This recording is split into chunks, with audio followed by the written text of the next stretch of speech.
All right, everybody. Welcome to another episode of Tackling Tacos, a fishing podcast.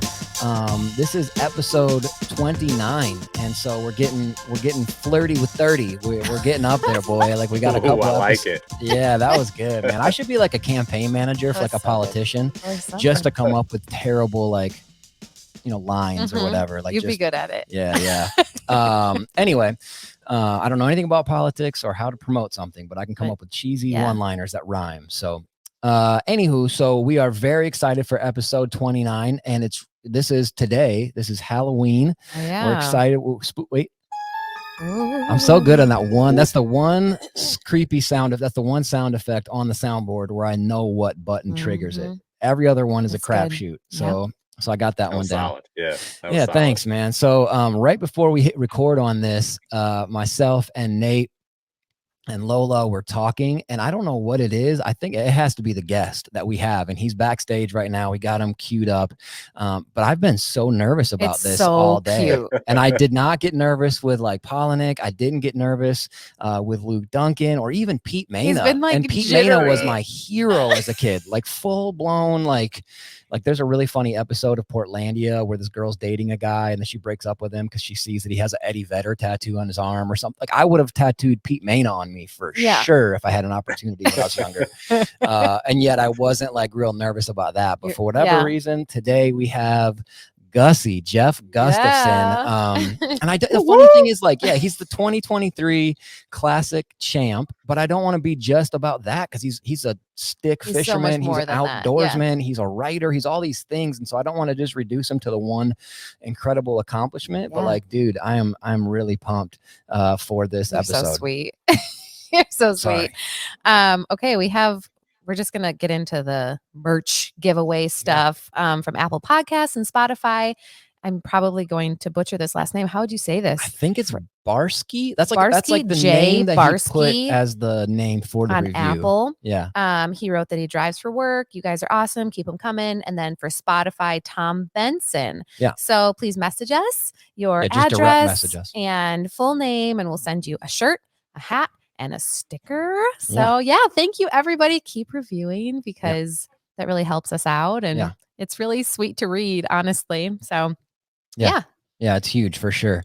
So before we get to Gussy and the classic and just his life, whatever, Nate, break us off with just a little bit of your derby from yesterday, which I assume, is it safe to assume this? Is this your last derby of the year, or how'd that go?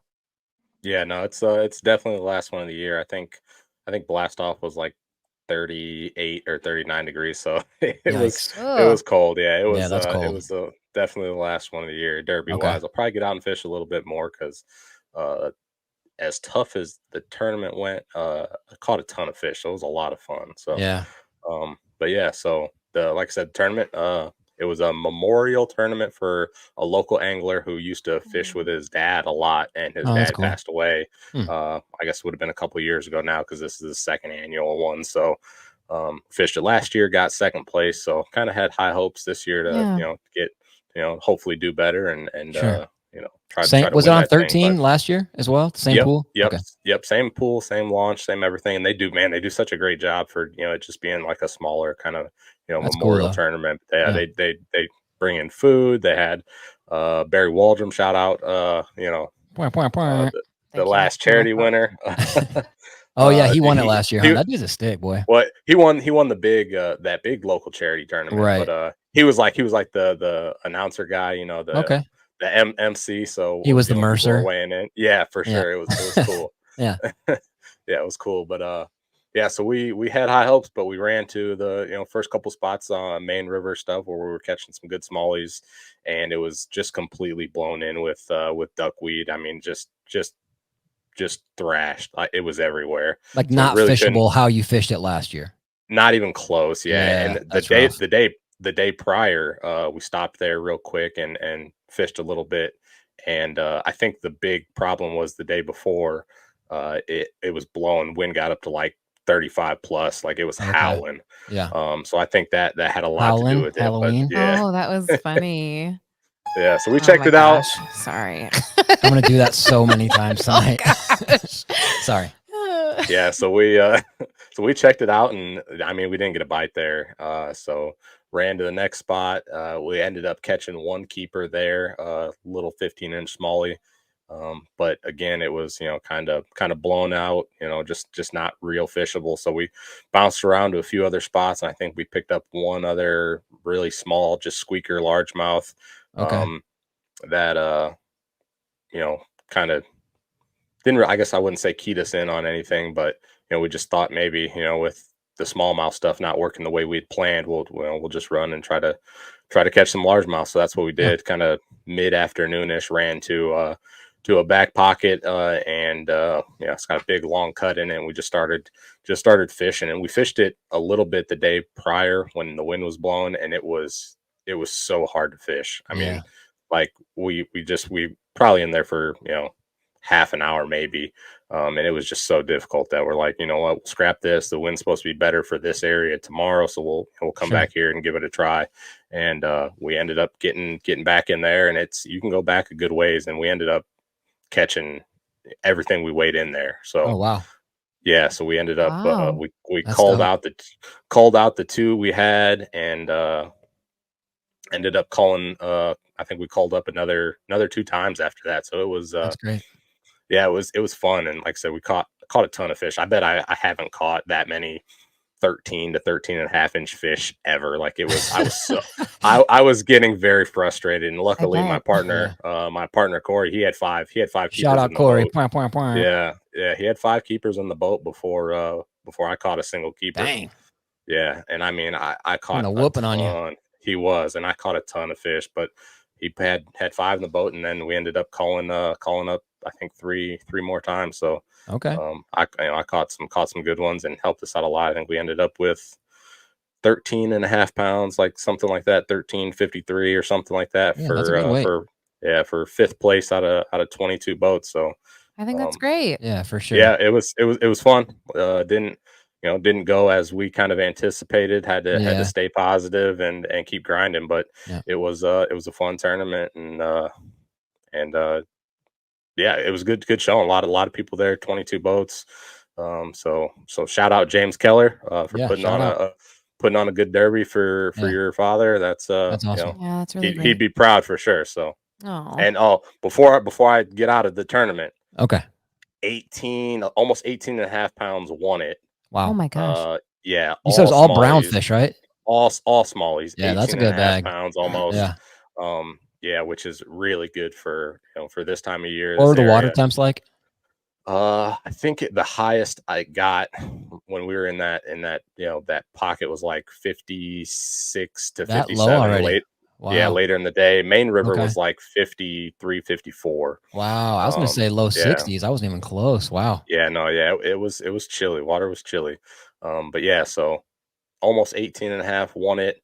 And then one of the guys got 2nd or 3rd place. He had a 643 largemouth for big bass. So dude, that is in general, that's a big fish, but for that area, a 6.5. Mississippi River pool 13 in colder water. In the fall. Yeah, I mean, it was a tank. Yeah, so good for him. So yeah, fun derby. Always good seeing the guys cutting up, and for sure. Good. It's definitely a good way to end the season. So I'm happy. That's what's up. Yeah. Yeah. Okay. Well, today as we launch this, it's Halloween. Okay, I won't do it again. I swear that's my last time. I promise. Are your kids dressing up, Nate? What do you got? Yeah, they are. Yep. My daughter, I believe, is going to be Stitch. She keeps going back and forth, so she might be Stitch. She might be Stitch. She might be something else, but that's her plan right now. And then my son is pretty nailed down on being Iron Man. So Iron Man, okay, yeah, a little Addison Iron Man. I like it. Cute. Yep. So that's the plan right now. So we'll see how it ends up. You know? Yeah, I don't even know what all of our kids want to be, but like Kennedy. Sorry, do you want me to tell you? Well, I think it's going to take the entire episode if we name. Okay, I'll just say it real quick. Okay, good. Kennedy's going to be Princess. What's her name? Rapunzel. Rapunzel, yeah. With her friends, they're all different princesses, and it's going to be adorable. Oh, nice. Yeah. Dominic is going to be Steve from Stranger Things and like the Chips Ahoy. What's not Chips Ahoy? Oh yeah, Chips Ahoy. Yeah, whatever it is, like the ice cream shop. Yep. Yeah. Finley is going to be one of the girl chipmunks. Vinny is going to be a blow-up dinosaur, like an inflatable dinosaur. Those big puffy ones. Those are so funny. Nice. Like they're not even unique anymore, and they're still awesome. Yeah. Lucy, they're just so goofy. They're so funny. Yeah. Lucy is going between Princess Peach and something else, but maybe a unicorn. That's probably not it because she's been that already. Yeah, but she loves unicorns. Yeah. And then Gus, I don't know what Gussy's gonna be. It'd be funny. We should make Gus Gussy. Oh my god, he could dress up like a little fisherman. That'd be so. And people would be like, "Why perfect. is he Gussy? Like that's who he is." Like, no, Gussy. Well, the because fisherman. my initial thought, because you have a taco costume, I thought, oh, he could either be like a little taco, or we could make him because he was an avocado and a gorilla last year. He had two. Yeah. Anyway, or Gus from Cinderella, the mouse, like ears. That could be really cute. Also, just press pause. Decided. I know our whole thing here is like positivity is worth the effort, but I'm gonna get real negative real fast. Oh no, the city we love it, we love in our city is a scam, dude. We brought Gus to a contest last year, a costume contest, and he was full blown decked out in like a full on like fuzzy, fluffy gorilla outfit. He was 9 months old. 9 months old, dead asleep, totally and didn't win the contest. Some like little elf or something. Yeah, no, this is a scam. It's like tripping. I'm just kidding. Strum, Wisconsin, step your game up. They need to get it together for sure. Yeah, if Gus don't win that, I don't know what's wrong with it for sure. Sweet buddy. So there's our whole episode. Now it's done. No, I'm just kidding. Halloween. Yeah, but it is fun though. Like the kids dressing up and just having family vibes, especially we're in Strum, Wisconsin. Nate's in Davenport. It's kind of a cool vibe, like unifying people, families together. Everybody's smiling. I don't like weird, like creepy Halloween stuff. It is a funny juxtaposition. Yeah, it really is. Yeah, like, hey, he's a little kid. He wants Reese's peanut butter cups, and it's like Satan will bleed on your soul. Yeah, like it's a weird combo of like scary decorations. Yeah, really dark stuff with like cutesy. Yeah. I like cute pumpkins and candy. Right. And cute kids. Yeah, we typically make Halloween a big family deal. We probably will again, this year for sure. But all my brothers and sisters, all the cousins come together. We hang out at my house, walk around the neighborhood, and come back and eat a crock pot full of chicken and noodles or something. Oh boy, that sounds awesome. Yeah. Or chili. I think we did chili last year. Chicken and noodles is normally what we do, but. So it's a big family deal. So it's like grab your pillowcase. Let's go, kiddos. Yeah, dude, for sure, man. Yeah. So everybody, if you're listening to this and you're about to do your trick or treat thing tonight, because right now it's October 23rd, but as this episode launches, it will be Halloween. You say Halloween? Halloween? How do you say it, Nate? Halloween? Halloween. I think I say Halloween. Halloween. I'm not sure. It's like Colorado. Holla. But if you're about to go do your Halloween thing, man, just take care of each other. Look out for one another. Be kind. Love the dirt off of people. Don't go out there and be weird. Don't put weird stuff in candy. Also, don't be the person who doesn't stay at home and then puts a bucket out and says, just take one. Don't do that. If you're going to leave a bucket, just leave it. Ain't nobody just taking one. They're taking 6, and you have to be okay with it. If you chose to not be there, you can no longer regulate how many pieces of Twizzler are taken out of your bucket. So with that said, you're right. We every year we take our kids out, so we leave a bucket of candy on the stairs. No sign. Take as much as you want. Yeah, boy. I'd prefer if we came home and the bucket was gone. Yeah. Like the whole bucket. Take it all. But it never is. It's always there, and it's always full of candy every single year. Every year. It's every year. These kids are just too honest. Kids in West Davenport are way too honest. Who would have guessed that? So we've been doing it. Our daughter's 8, so we've been doing it 8 years. And every single year, the bucket of candy is still sitting there. Yeah. So. Wow. Okay. This year we got a cool Iron Man candy bowl though, so he might come up missing. We'll see what happens. Yeah, that might get took. Yeah, for sure. Yeah. So let's get after it, man. Let's do it. We're gonna bring in our guest now. We're gonna transition out of Halloween and out of being angry at the city we live in for not giving our son Gus the prize last year as a sleeping gorilla. This dude we're about to bring in, this is so rad. So like when we first started this podcast, we contacted a bunch of people, just sort of like, if they respond, cool, and if they don't, totally understandable. And this dude was one of the first people to respond and be like, right yeah, sure, that'd be great. I remember taking screenshots and sending it to you guys, and you're like, shut up, like, what? He actually read our message. I was like, he read it, and he messaged back. Yeah, like we were so pumped. And so this is Gussy, the 2023 Bassmaster Classic champ. Looking up his stats on Bassmaster.com, the dude has fished 50 Bassmaster Elite tournaments. So that's like the very cream of the crop, best of the best fishermen really on planet Earth. And you could argue whatever, but I just don't know there's an argument to be made there.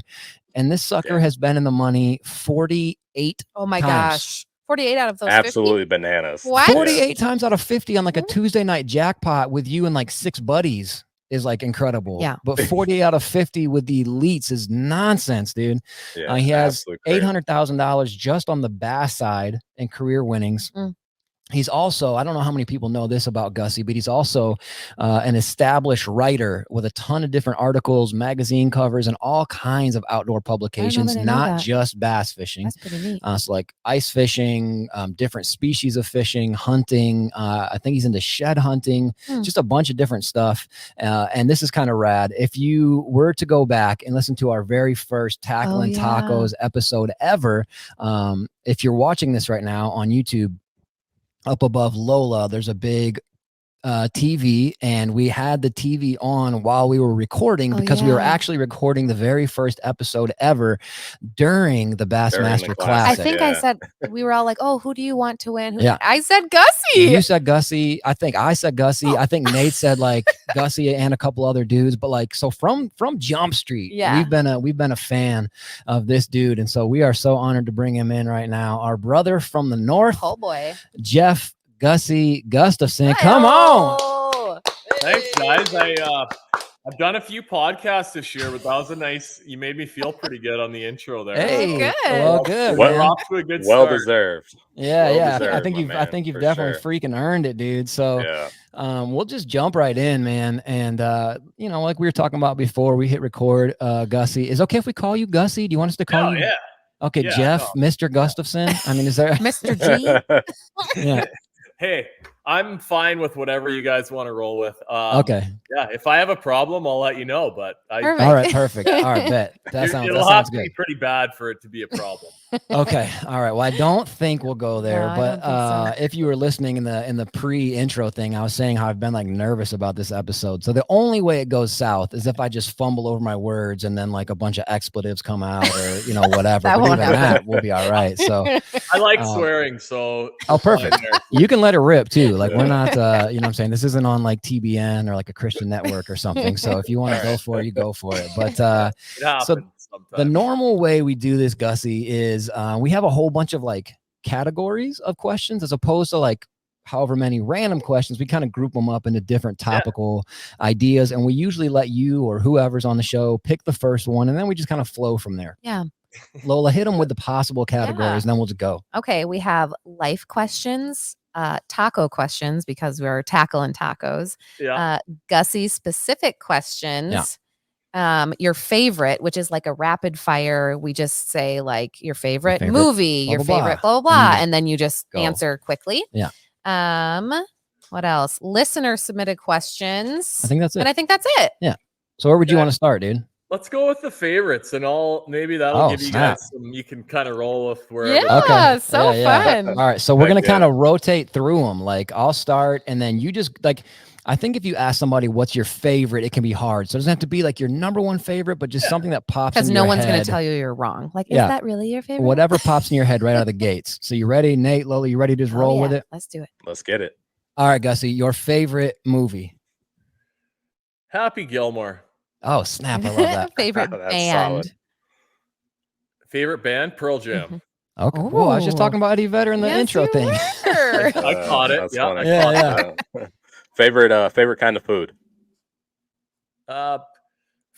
Shore lunch.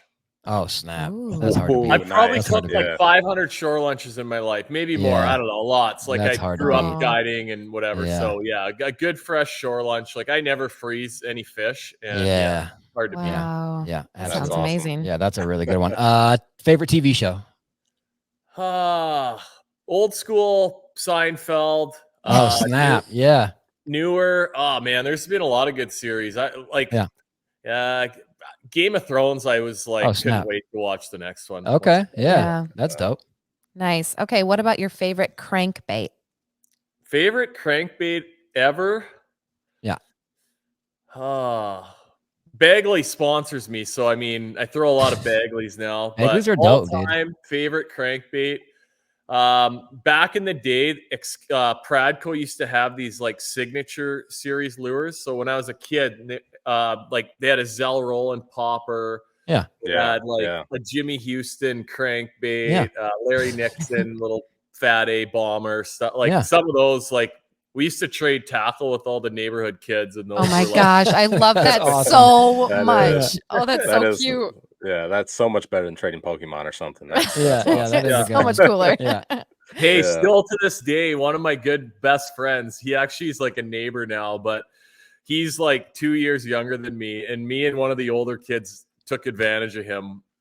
And he had some good tackle and hustled him out of the tackle. Yeah, his dad had to come over and take. Oh my gosh, he had to come regulate. I got our stuff back, but that's really funny. I just remembered that, but that's his dad is like, this Mega Bass 110 is not as good as your grub tail worm or whatever. Right? Like, no, it is. Yeah. I traded him like a rusty round trap for something good. Yeah. That's perfect. Oh my god. That is awesome. Spinnerbait. Favorite spinnerbait? So probably an old school Northland. They had like this old tournament series. I'm going to show you the color. This thing's ugly. Okay. But they haven't made them for like 8 or 10 years. Yeah. But on Rainy Lake, it's kind of tannic colored water up by where I live. And this like gold and yellow is like the best color ever. But that's like the only one I have left that's still functioning, but I have so many of these that are tore up and it's spinnerbait. That's awesome, dude. That's really dope. That's so cool. Yeah, I know we're supposed to be going rapid fire, but like for a long time I would buy the crap out of Northland spinnerbaits because I would go to Canada fishing with my stepdad and they would get so ripped up by pike. I'm like, they run straight, they have decent hooks, and they're only like $1.50 at Cabela's. So I would spend like $40 and just get a whole bag of these things knowing they were going to get shredded. But Northland's legit though, for sure. Favorite finesse technique? Ned rig. Okay. Nice.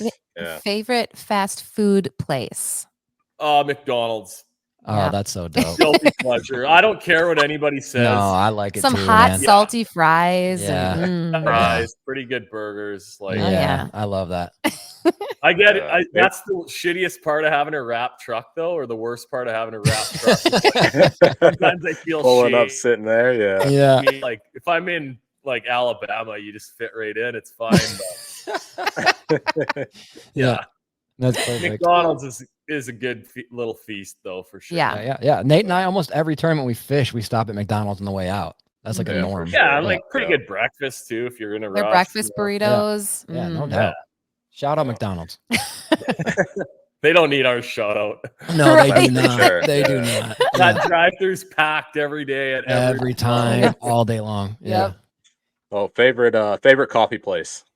Tim Hortons. That's kind of like our Dunkin' of Canada. Yeah, Timmy Hortons is nice, dude. I don't know that I've heard of that. That's cool. All right, so your favorite kind of hunting or favorite animal to hunt? I used to love deer hunting. I still do. We had really, really good deer hunting here, and it's like in a low spot right now. It's tough, but we have a lot of grouse. Little, I don't know if everyone knows what those are, but little chickens, wild chickens. Probably my favorite thing to eat on this whole planet. So good. And we have tons of them right now. So and you can skin a grouse in about 2 seconds. Yeah, it's like taking a turtleneck off. Oh my gosh. Oh my gosh. Oh, is it me? Sorry. What is your favorite fish to pull through the ice? Lake trout. Oh, they fight hard. They're beautiful. They get big. Huge. Yeah. Yeah, that's awesome. Favorite thing to do outside that isn't fishing or hunting? Probably like, I don't know, probably run a chainsaw in my like, we live out in the country and it's just like a never ending like brush and stuff to clean up. So I enjoy that. It's some good exercise, like, you know, over the next few weeks here in between the seasons. And used to, when we had a lot of deer shed hunting, I've got like hundreds and hundreds of sheds that I've picked up, and I used to go pretty hard on that. But that's so cool. Looking forward to when they come back around. Yeah. There is something oddly satisfying about running a chainsaw and getting a bunch of absolutely. stuff I know. I know.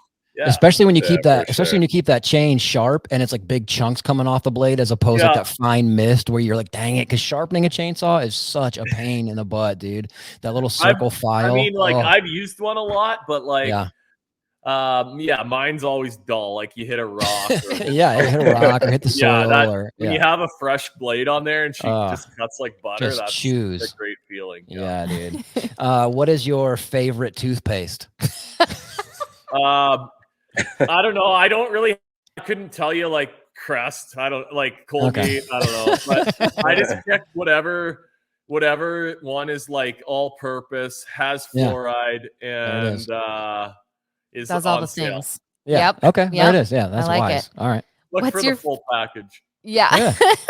What's your favorite way to stay awake on long road trips? Podcasting. Listen to podcasts probably. Yeah. I listen to podcasts on the road. And like my wife Shelby usually travels with me, so she'll like tolerate a little bit of fishing stuff, but not like you know. Yeah, that's exactly how we are too. And the funny thing is, I don't know if you are anal like this, Gussy, but like, you know, running a podcast, and I used to run a small like recording studio back in the day, and so I'm kind of anal about like sound quality. It doesn't have to be perfect, but like I love Ike and Ellie. Like he's just one of my favorite dudes. He's wild, he's himself, he's whatever. But man, one time we were driving to Florida, and it was Ike and Zona, and their levels were so off while she's trying to sleep.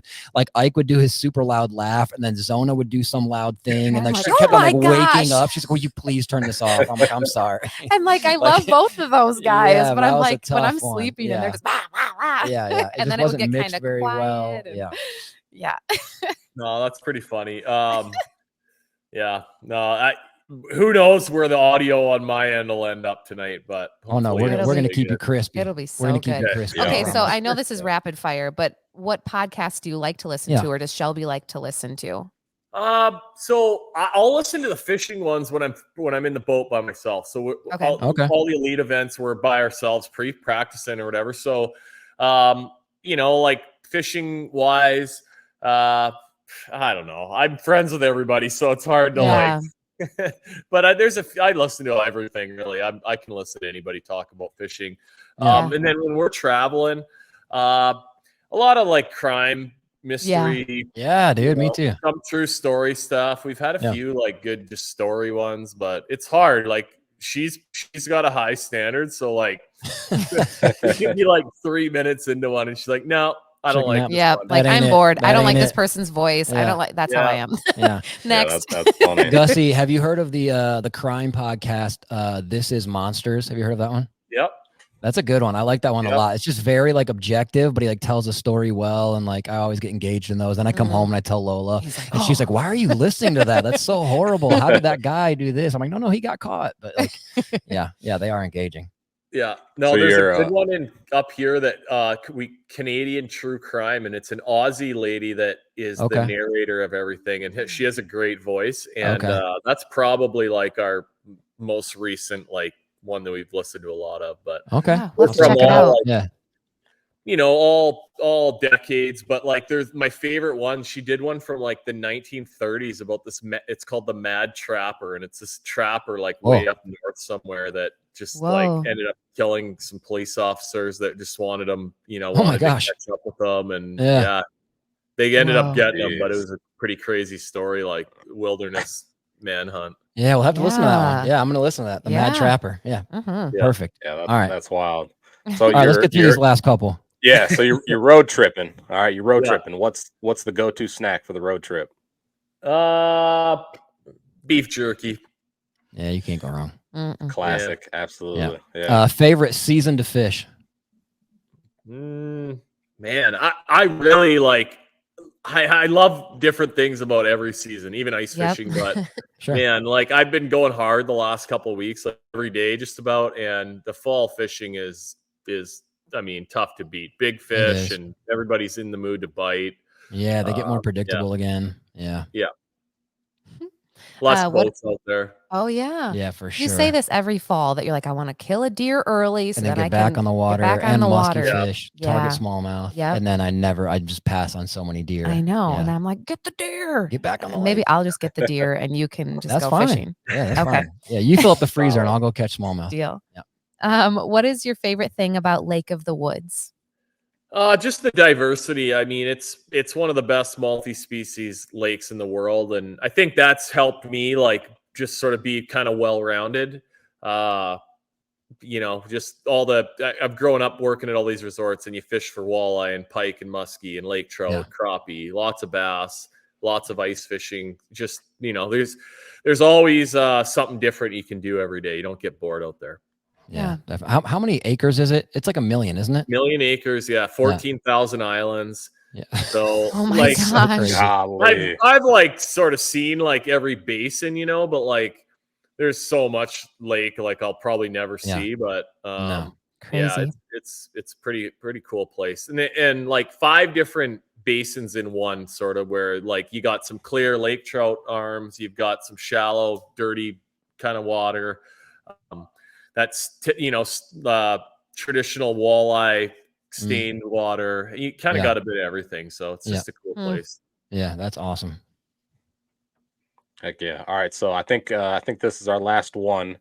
Your thing to do. You got the day off. You don't have anything planned. Nothing on the schedule. What are you doing? Oh man. Probably like hoping that we got a day of rain, and I'm gonna just have a good Netflix. There you go. Oh, that's great. Day. Yeah. I appreciate those every once in a while. Yeah, dude. It almost feels like it almost feels selfish, but like everybody needs that. I don't know if you rock an iPhone, Gussy. Yeah, I do.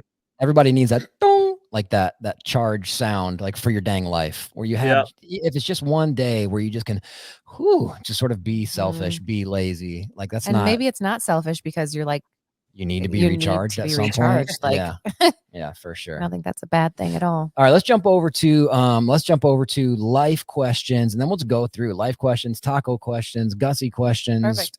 Listener submitted questions, and let's roll. Okay. Yeah. So tell us, who is Gussy, and like how would you describe yourself?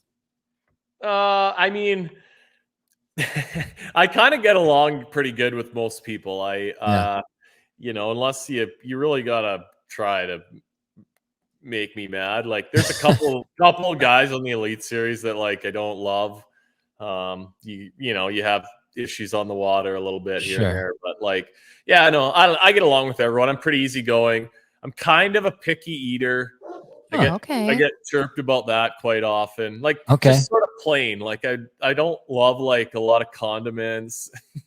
Yeah. Okay. Plain guy. Yeah. What else? Big hockey fan. Okay. Yeah. Grew up in Kenora, like on the north side of Lake of the Woods, and great. It was a great place to grow up, and I had access to fishing and hunting, you know, as a kid, and that's awesome. That's how I kind of caught the bug at an early age. Yeah. That's actually kind of our next question is how did you get into it? And I read somewhere that you started fishing derbies at like 10. Is that true? Yeah, I did. So my dad and my grandpa would take me fishing. Like I was fishing pretty early, but it was always for like walleye or lake trout fishing. Sure. You know, it was like, we were going fishing to eat. Yeah, sustenance. Yeah, we're going to catch something to keep. And so my dad, he pretty awesome of him to like recognize that I just live for fishing and wanted to fishing a bass tournament, and he didn't bass fish. I mean, we had an old beater boat and a cooler for a live well when we started. That's so cool. That's Heck so yeah. cool. Yeah, but we didn't care. We got after it, and just like fishing in general, just caught the bug pretty early for tournaments, and then like all through high school, I mean, my summers just revolved around the few tournaments that I got to fish up here, and yeah, I got doing it pretty young, and that, you know, caught the bug for it.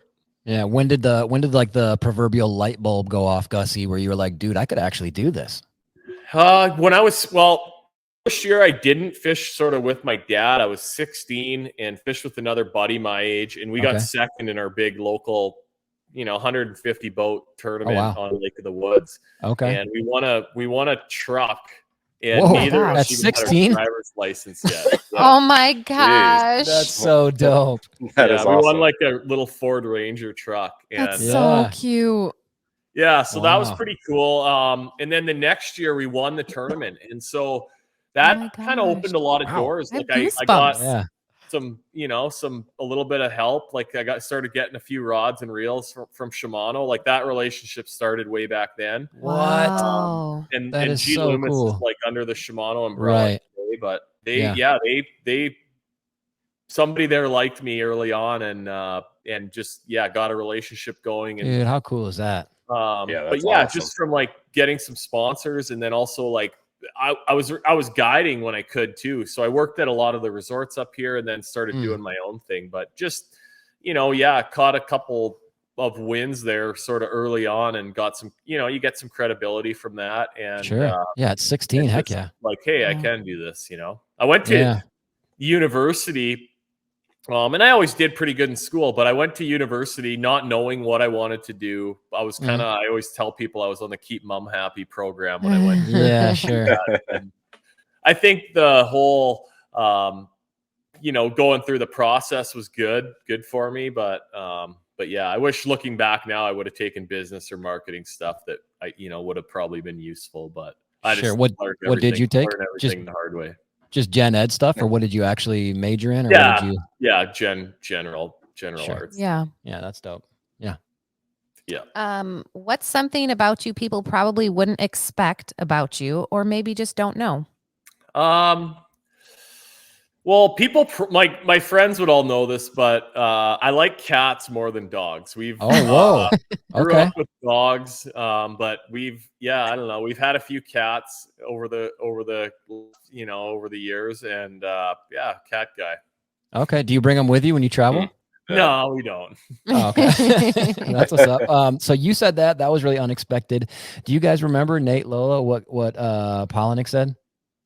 That he likes to dance? Yeah, he's into dancing. This is the best question, because it's not that unique of a question, but people are giving us like the raddest answers. Yeah, I love it. Yeah, he's like an athletic little guy, so I could see him being a right. I wouldn't want any part of dancing around him. No. Oh my gosh, I'm like, okay, prove it. Yeah. Sorry, I had to fix the computer. She said she was about to turn off, and I about had a heart attack there. So sorry. Go ahead, Nate. Sorry. Yeah. So you're what, 41? Where 41? Yeah. Where do you see yourself in 10, 20 years? I don't know. I'm. Who knows how long I can hang in there with these guys on the Elite Series? I mean, it's incredible how good all these young guys are that are coming, and I mean, you look at like we got 9 new guys coming that just went through this whole opens process, and like I think Ben Milliken's 30 something, and the rest of them are under 30. Yeah, he's the old one. Yeah, he posted something about being 34 and the oldest one of the 9 qualifiers. So what's that one boy's name from Illinois? Trey McKinney, who looks like he's 11 years old. Yeah, he's like 19, I think. And he looks half that, and he's a daggum stick. Wow. Yeah, that's wild. Well, yeah, I mean, I'm gonna do. I mean, I don't really have another backup plan for the foreseeable future, so I'm gonna just, you know, keep after that. I love it. I live for the competition, and it's been you know, I've now 5 seasons on the Elite Series. It's been a really fun ride, and you know, just see where it takes me, I guess, after, you know, the next few years. But I kind of had a sucky finish to this past season, and you know, I obviously we go up north to these smallmouth tournaments. You got high expectations, and didn't have had a few bad ones there. So I fished a lot this fall. I wanted to just catch a bunch of fish and work on my game. You know, not any one thing in particular. Just get better at it. You know, and I had a great fall. I think I sort of did more than I expected and wanted to, and I'll be ready to go again when the new season starts. Yeah. What would you say you did to get better? Like was it a technique or you know, anything no, specific? just mostly like honestly not thinking that deeply about it, but like just fishing a lot of different water, like lots of different places, a lot of new places, and just going through that process of like finding fish on a new body of water. And like we're spoiled up here because the fishing's pretty good. So you know, you can usually find stuff that you want, you know, over the course of a day. But yeah, just wanted to like catch a bunch of fish. And you know, as far as like specific techniques and that specific stuff, like I don't know. I didn't really work on anything in specific, just more like the process, you know? Yeah. The time on the water alone can make you a better angler. So exactly. For sure. Fished a lot of like dark to dark days, and just work on the process. Yeah. That's crazy to hear somebody who just won the classic say a lot of dark to dark days, work on the process. But I think that's also brilliant because you never, in fishing and hunting, in photography, in being a lawyer, you never fully arrive, you know? And like when you stop learning, you stop growing, it's over. Have it figured out. Yeah. So like, that's pretty encouraging to hear you say that, man. Like I get asked all the time for, you know, you get messages from people and stuff like, how do I make a living I want to be a fisherman or, you know, whatever. So like, you know, I get a lot of it from people that want to fish tournaments, but whether you want to be a tournament guy or a guide, I mean, you have to be able to catch fish, and that's, you know, so I always just tell people like fish as much as you can. Like the rest of the social media is important at some point, and you know, everything else is important at some point, but like at the end of the day, if you can catch fish, that really kind of solves your problems. And that's the most important thing, you know, for the most part. Yeah, that's sweet. Let's transition over to taco stuff. Very important. Because we are taco and tacos. We love tacos. Gussy. I wish I had Shelby here for this. She would be loud. Bring her in. Grab her. Go grab her. Well, I'm out in my shop right now, so I'm sure by this point she's like in 2 blankets. It's getting cold up here in Canada. That sounds nice. Right. So, I want to be bundled up. Last last podcast she was in a blanket. I was in a blanket. And I was like, come on. She's like, it's not a video podcast. I'm like, fine.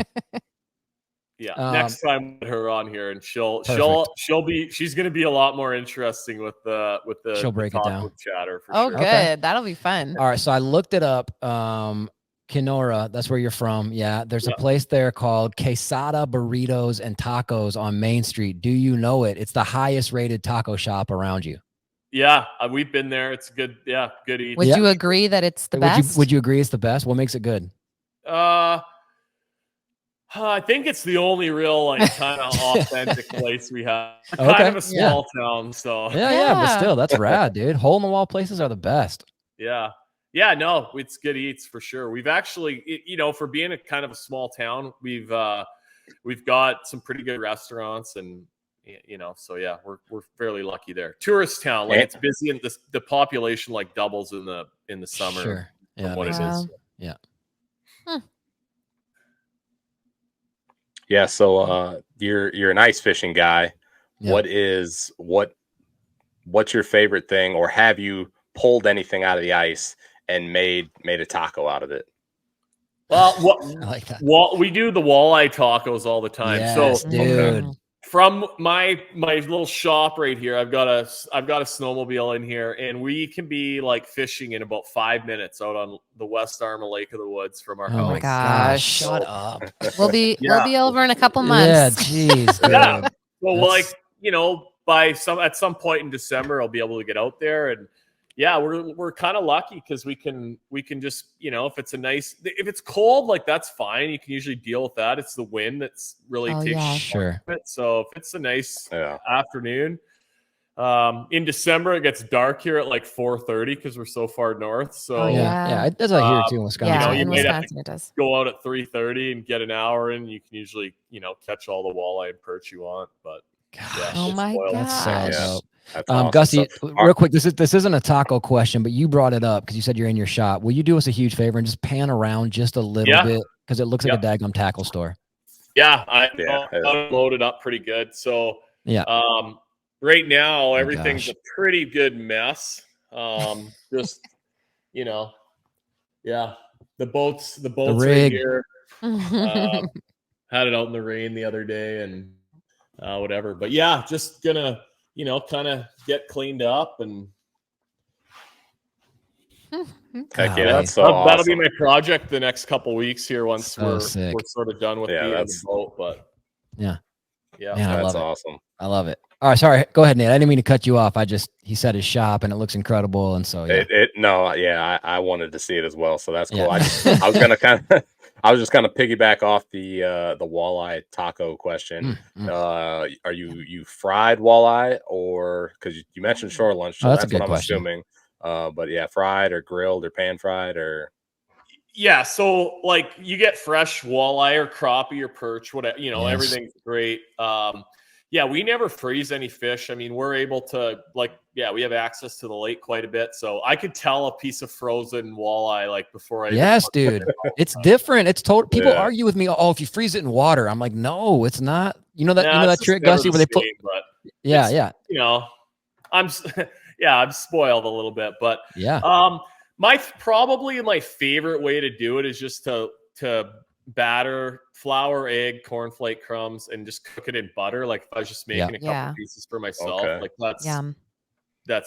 But Shelby's like she's like on top of eating better more than I am. So but you really, however you want to make it it's really good. And so we often now, like if we're doing tacos, we'll often just a little bit of salt and pepper, whatever seasoning, and just you know, pan fry it quick.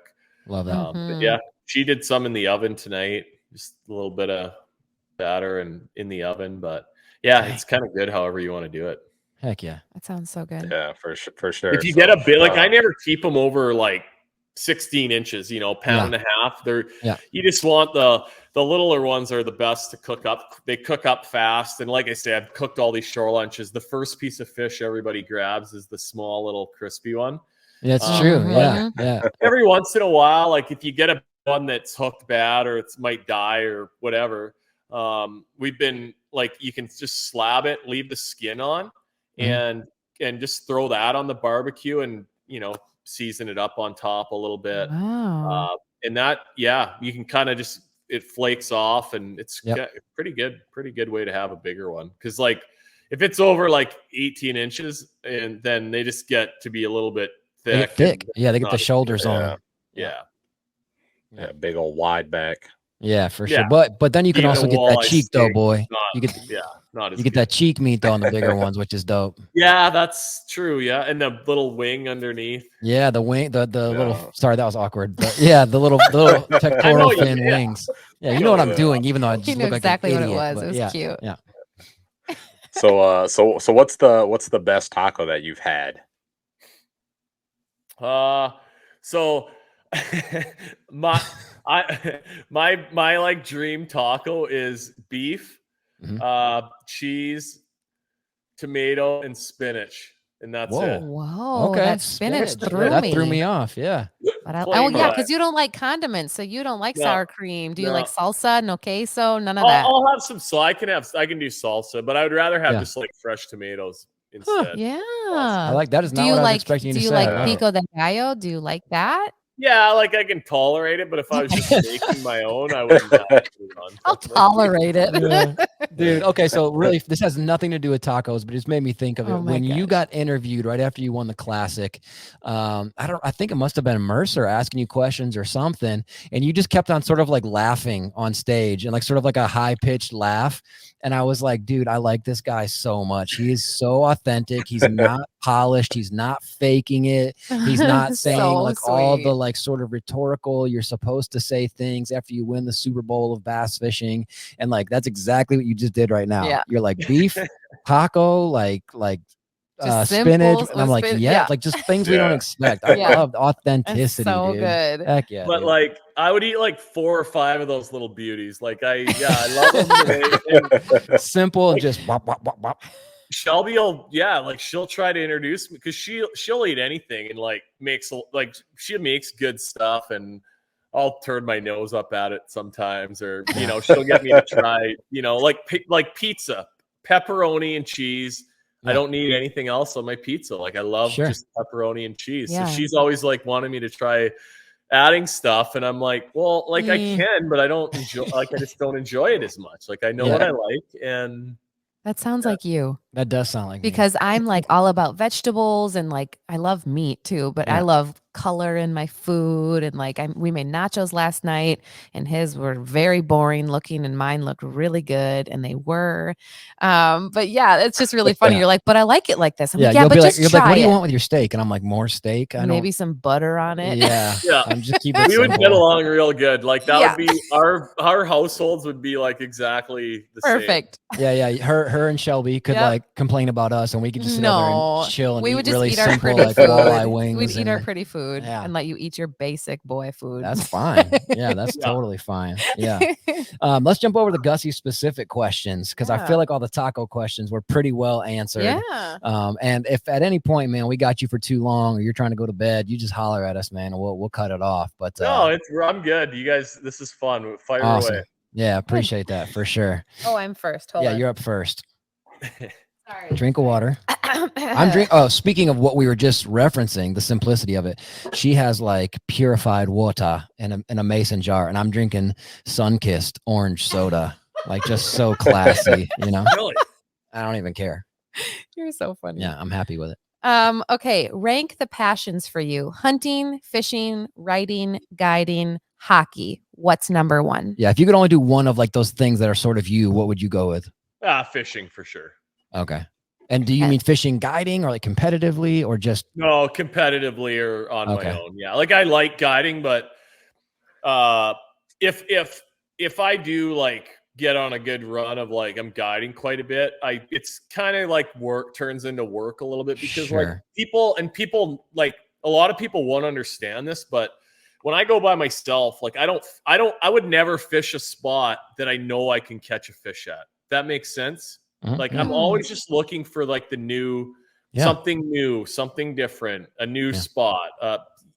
And if you're guiding, you can do a little bit of that, but like people want action. They want to get on them. Yeah. Yeah. So that's where I just don't I don't get any rush out of that. I get the biggest rush I get in fishing is like finding a school bass that I know are untouched. No one else has found them, like the day or two before a tournament. Man. And like that's like the biggest high that I get.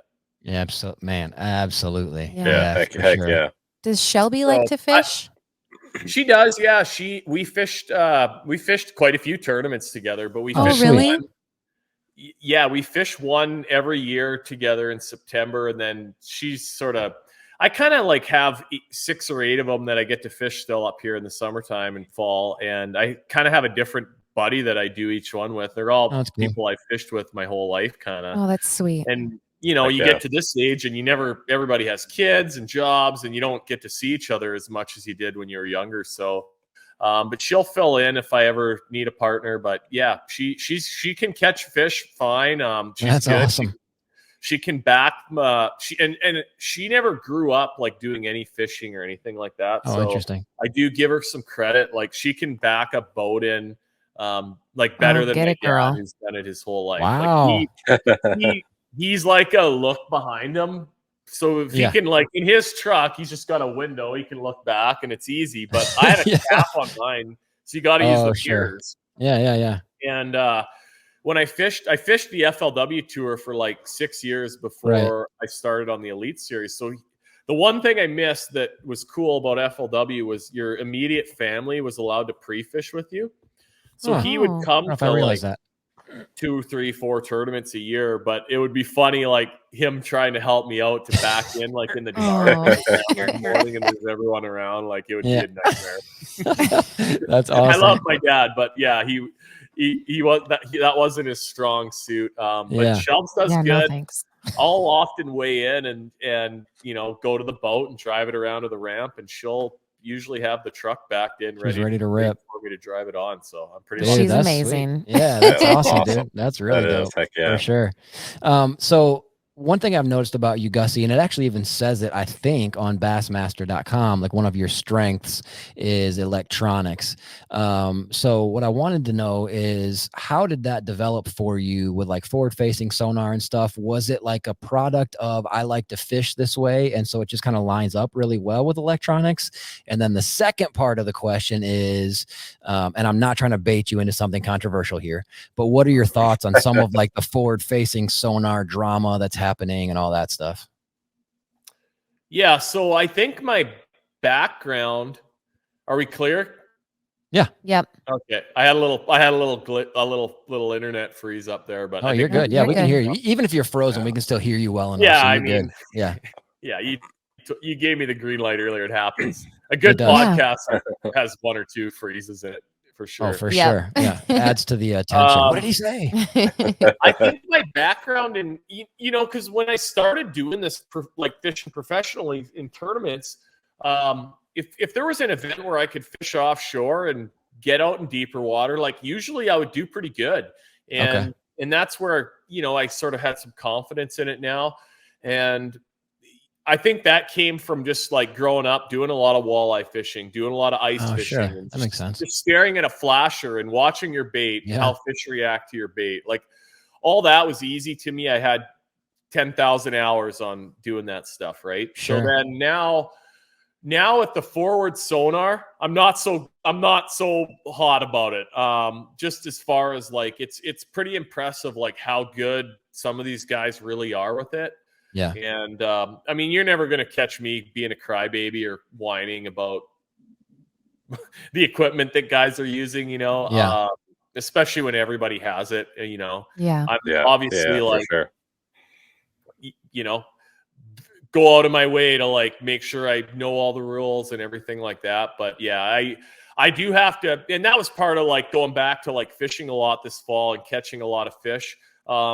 Just getting more practice with the forward sonar, because it's an important element of if you want to be a pro angler now. I mean, you better be proficient with that stuff if you want to make it, because and you look at all these new guys that are going to be coming. And I had a friend from up here, Jamie Bruce, that he ended up 15th in points. He just barely missed it. And I hate that for him, but he had an amazing season. And I mean, he's as good as anyone I've ever been in the boat with that stuff. And I know that served him well this season. But you do, that being said, you still, and anyone that makes it to the Elite Series, you're not just a one trick pony. I mean, you got to be able to kind of do a bit of everything, and all these guys can. But yeah, that's always been my sort of view on it. Is it's a tool just like anything else. If all you can do is, or all you want to do, maybe like John Cox, is go super shallow and throw a square bill and whatever, that's going to be great for some tournaments and not for others. If all you're wanting to do is live scope fish, that's going to be great for some tournaments and not for others. So just like in my house, I have stuff built with flatheads and some with Phillips and some with Robinson screws, and you need a different tool for each one. So I don't think it's inherently evil. It's just a matter of, it's a tool and it plays in a lot of tournaments. And there's like definitely some responsibility for anglers to, like you can wipe out crappies so easy with that thing. It's crazy. There's some responsibility to, like, if you just go and exploit all the fish, then we're not going to have any fish left to catch. Right. Have more rules and regulations, and I don't think anybody wants that. So right. it's just it's fun. It teaches you a lot, and it does too. For sure. Yeah, go practice with it. I mean, that's all you can do, and complaining and crybabying isn't, that's not helping anybody.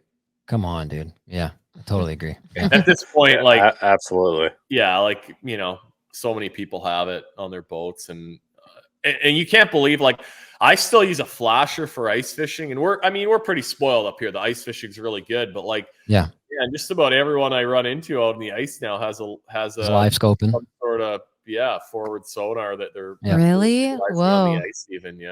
Yeah, for sure. Yeah, I work at Shields. And do you know Shields at all? I mean, I know we don't have them up in Canada, but yeah. So like, we're putting out all of our ice stuff, and like 99% of the people who work there are like crazy about whatever department they work in. And so I'm talking to all the fishing guys. They're like, oh yeah, I got the Mega Live and the 9-inch Helix and this to-go unit looking thing. And then other guys are like, oh, I'm live scoping and whatever.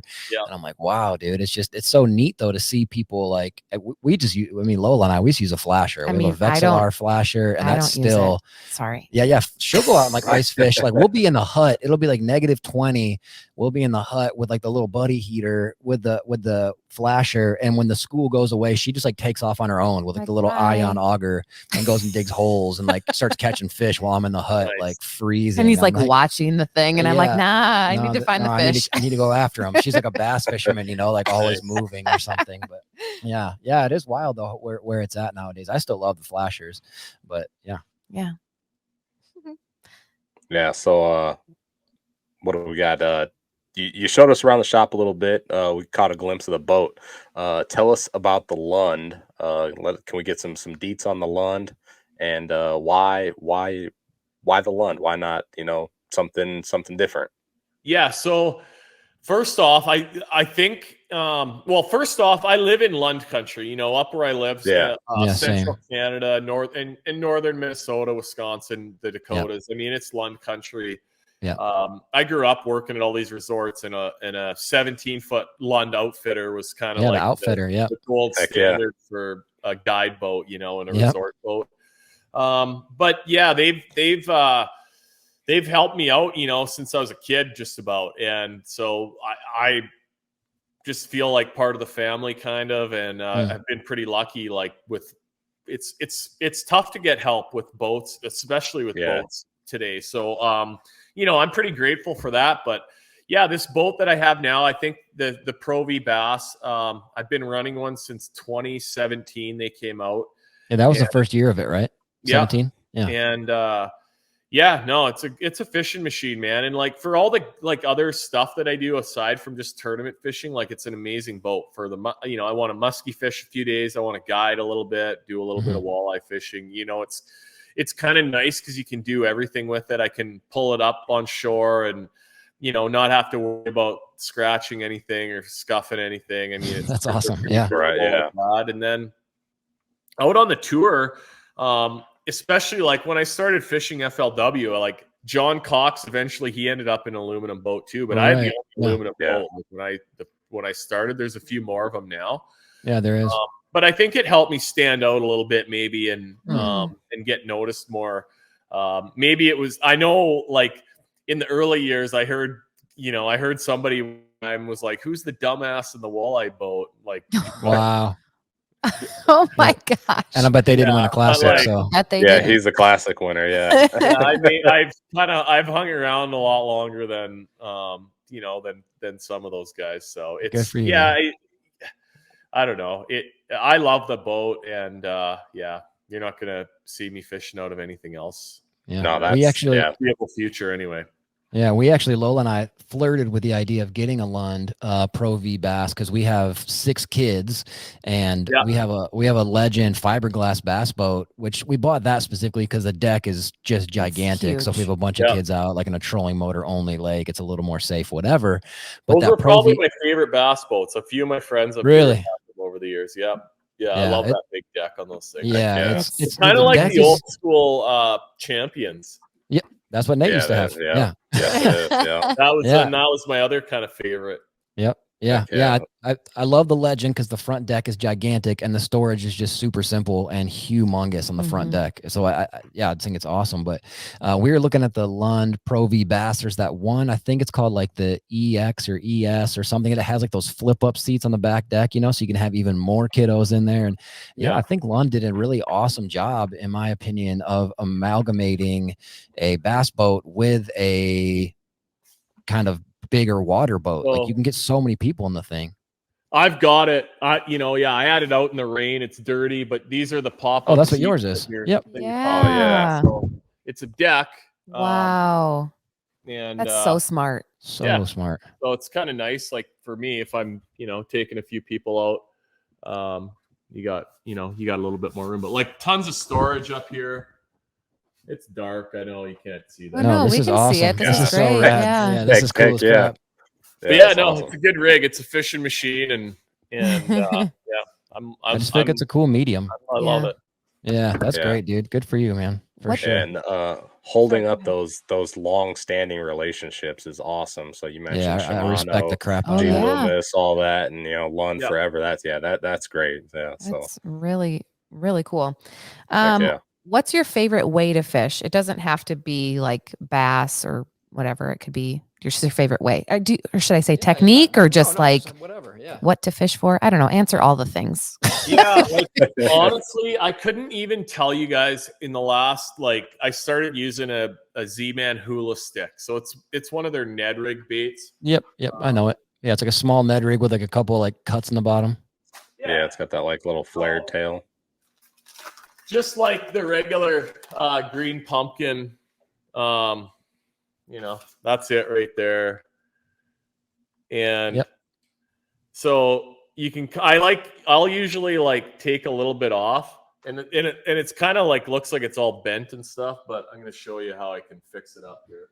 This is so rad right awesome. now. Man, this is the best. Yeah. Heck yeah. This honestly, my wife, Shelby, this is just about all she uses, and she'll drop this sucker off the back of the boat, and it catches so every walleye and smallmouth sees it. So if it's any soft plastic, you definitely want them to be perfectly straight. That's the most important thing.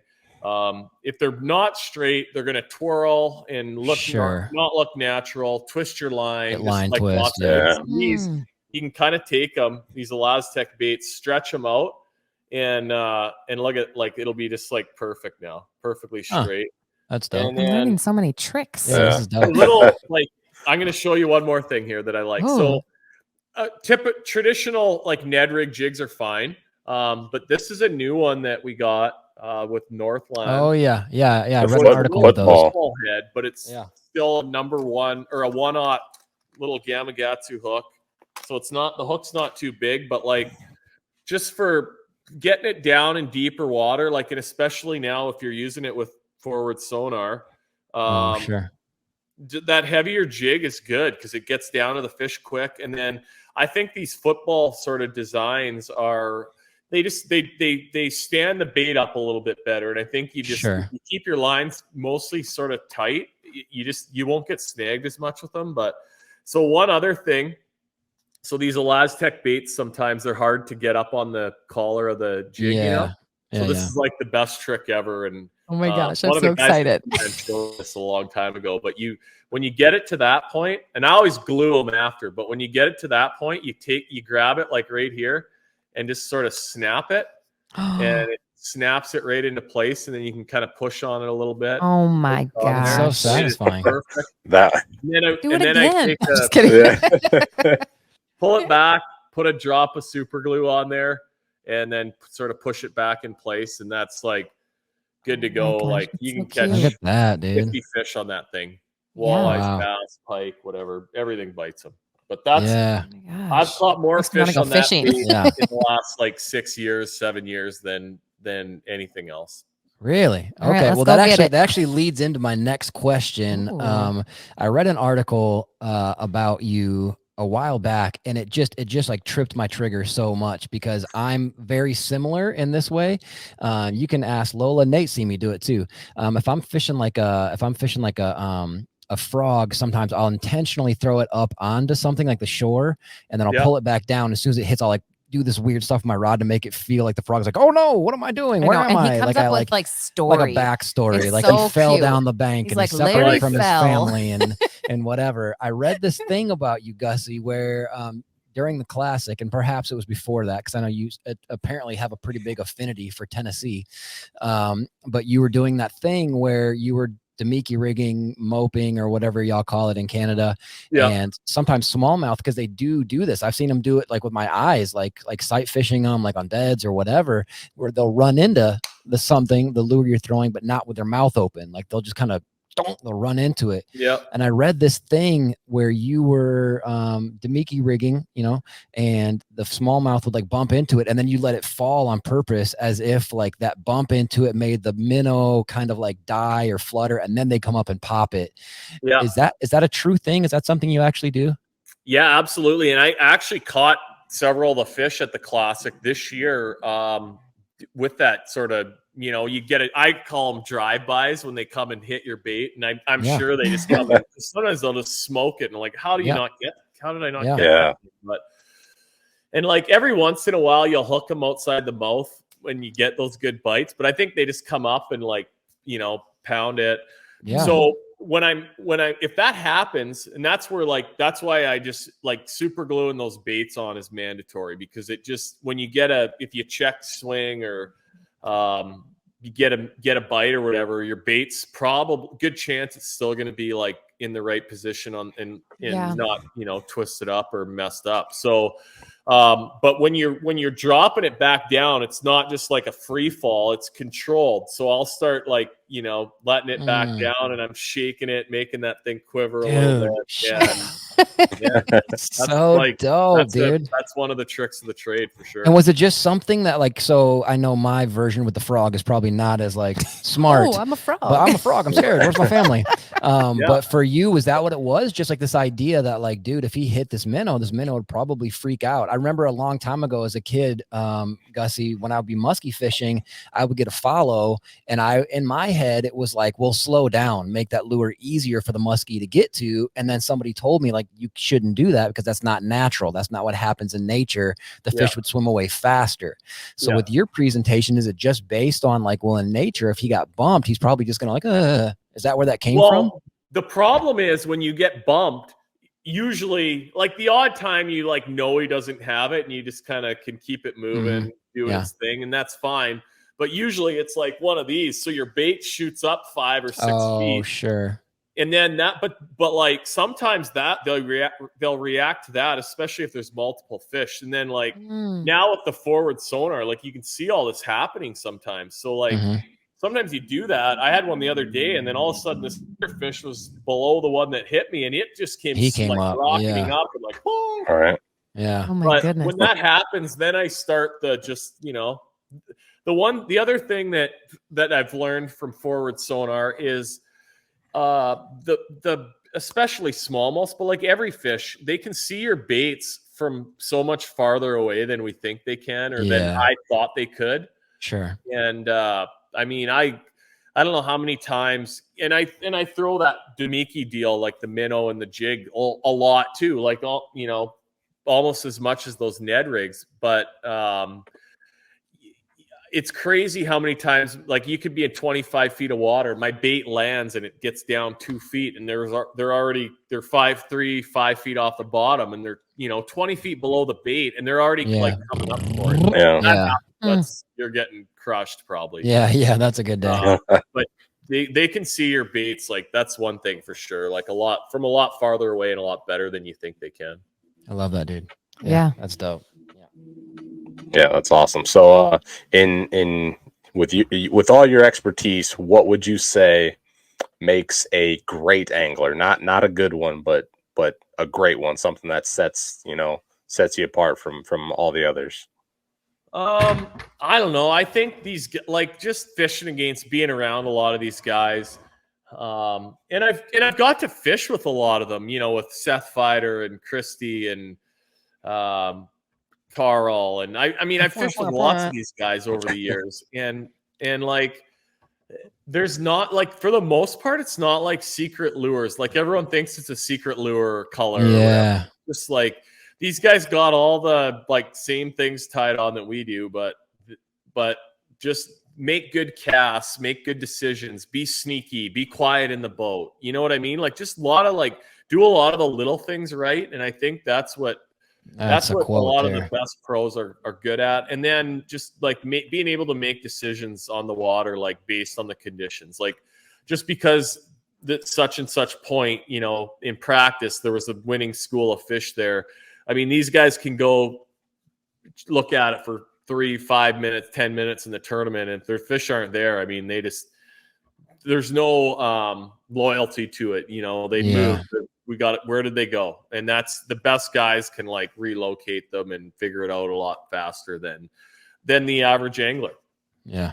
I heard somebody one time say the difference between a tournament angler, like a weekend guy, and a pro guy is finding fish. Like once you find them, most people can figure out how to catch them, but it's finding them. And then if they move, like re-finding them, that's like the separator. Yeah. Like I, you know, like so many people, I get asked questions about like your color and like baits and that sort of stuff. And it's just like so much less important than just actually putting your bait in front of fish, like finding fish. That's it, dude. Where like time on the water makes you better at doing that. So if you could give one piece of advice for any angler to make them better, would it be that? Like to spend more time in the water, or what would it be? For sure. That, and just like, don't just go and fish the places where you know you can catch fish. I mean, we all have like our favorite spots where you can go and catch them most days, right? Like, but you don't learn anything from that. Like, I'll save some of those spots for tournaments or for guiding or whatever. But like, I love just going back to like, finding new stuff, looking for new stuff. Figuring it out, and what are they going to bite? What are they? Yeah. Fish new water, and don't just go on the nice days too. Like fish on the crappy days when, you know, like that challenges you a little bit more as well. Yeah. Plus you never know when the weather's going to hit during like a derby. And like, if you've never fished in blowing winds or the rain or whatever, it's like you're totally lost. Yeah, for sure. Yeah. So kind of going off what you said, I feel personally like over the last couple of years, I've become quite a bit better tournament angler. And my wife, she always asks, she's always like, how come when you go practice or something, you don't want anybody to come with you, or you don't ever ask anybody to go with you? And 90% of the time it's for reasons like you're saying. I'm not going out to catch fish and just see how many fish I can put in the boat. I'm exploring new places, checking out new stuff. And you know, I don't want to take somebody out and we're out there for 10, 12 hours and we caught one fish, you know. Then you feel obligated. That's exactly. Yeah, that's productive for then you're guided, that's, you know. Yeah, exactly. Yeah. So it's, you know, it's productive for me, but you know, you just sat in the back of the boat the whole day, and you know, we put one fish in the boat, so you know, you didn't think it was any fun. It's funny because I love practicing by myself, but then like we all have a few buddies that are cool with. Like I have a few friends that are like more than cool to come and jump in, and you know, like we're gonna catch some fish too, but they're cool to just go for a ride, and then you know, I have other friends that like just that would be a miserable day, like that's hours idling around, you know. It's hard too. It's hard when you're just pre-fishing and you're idling around and looking. It's hard to not just fish because like, oh, that looks good. Oh, that looks good. Oh, that looks good. But you're more exploring than you are fishing. I've heard of dudes. I don't have the discipline, but I've heard of dudes who will either like lock their rod locker and then leave the key in the truck, or dudes who will not bring all their rods with, like just like this, you know, like what's that dude's name? Cortez, burn the boats or whatever, you know, like the very like, dude, I'm not fishing. I'm just looking today to like find new spots. Oh my gosh, that would be crazy. Yeah, like, I don't take it that far, but I've like so many times, and we go to all these, you know, especially on the Elite Series, we go to all these, like a lot of the places I've been to before, but there's always a couple new ones every year, new bodies of water.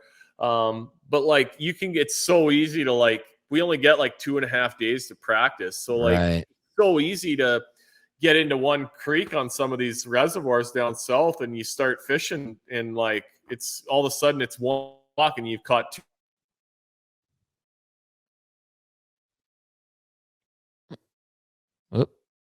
Oh, did we actually lose him this time? I don't know. He's frozen. He is, yeah. Uh-oh.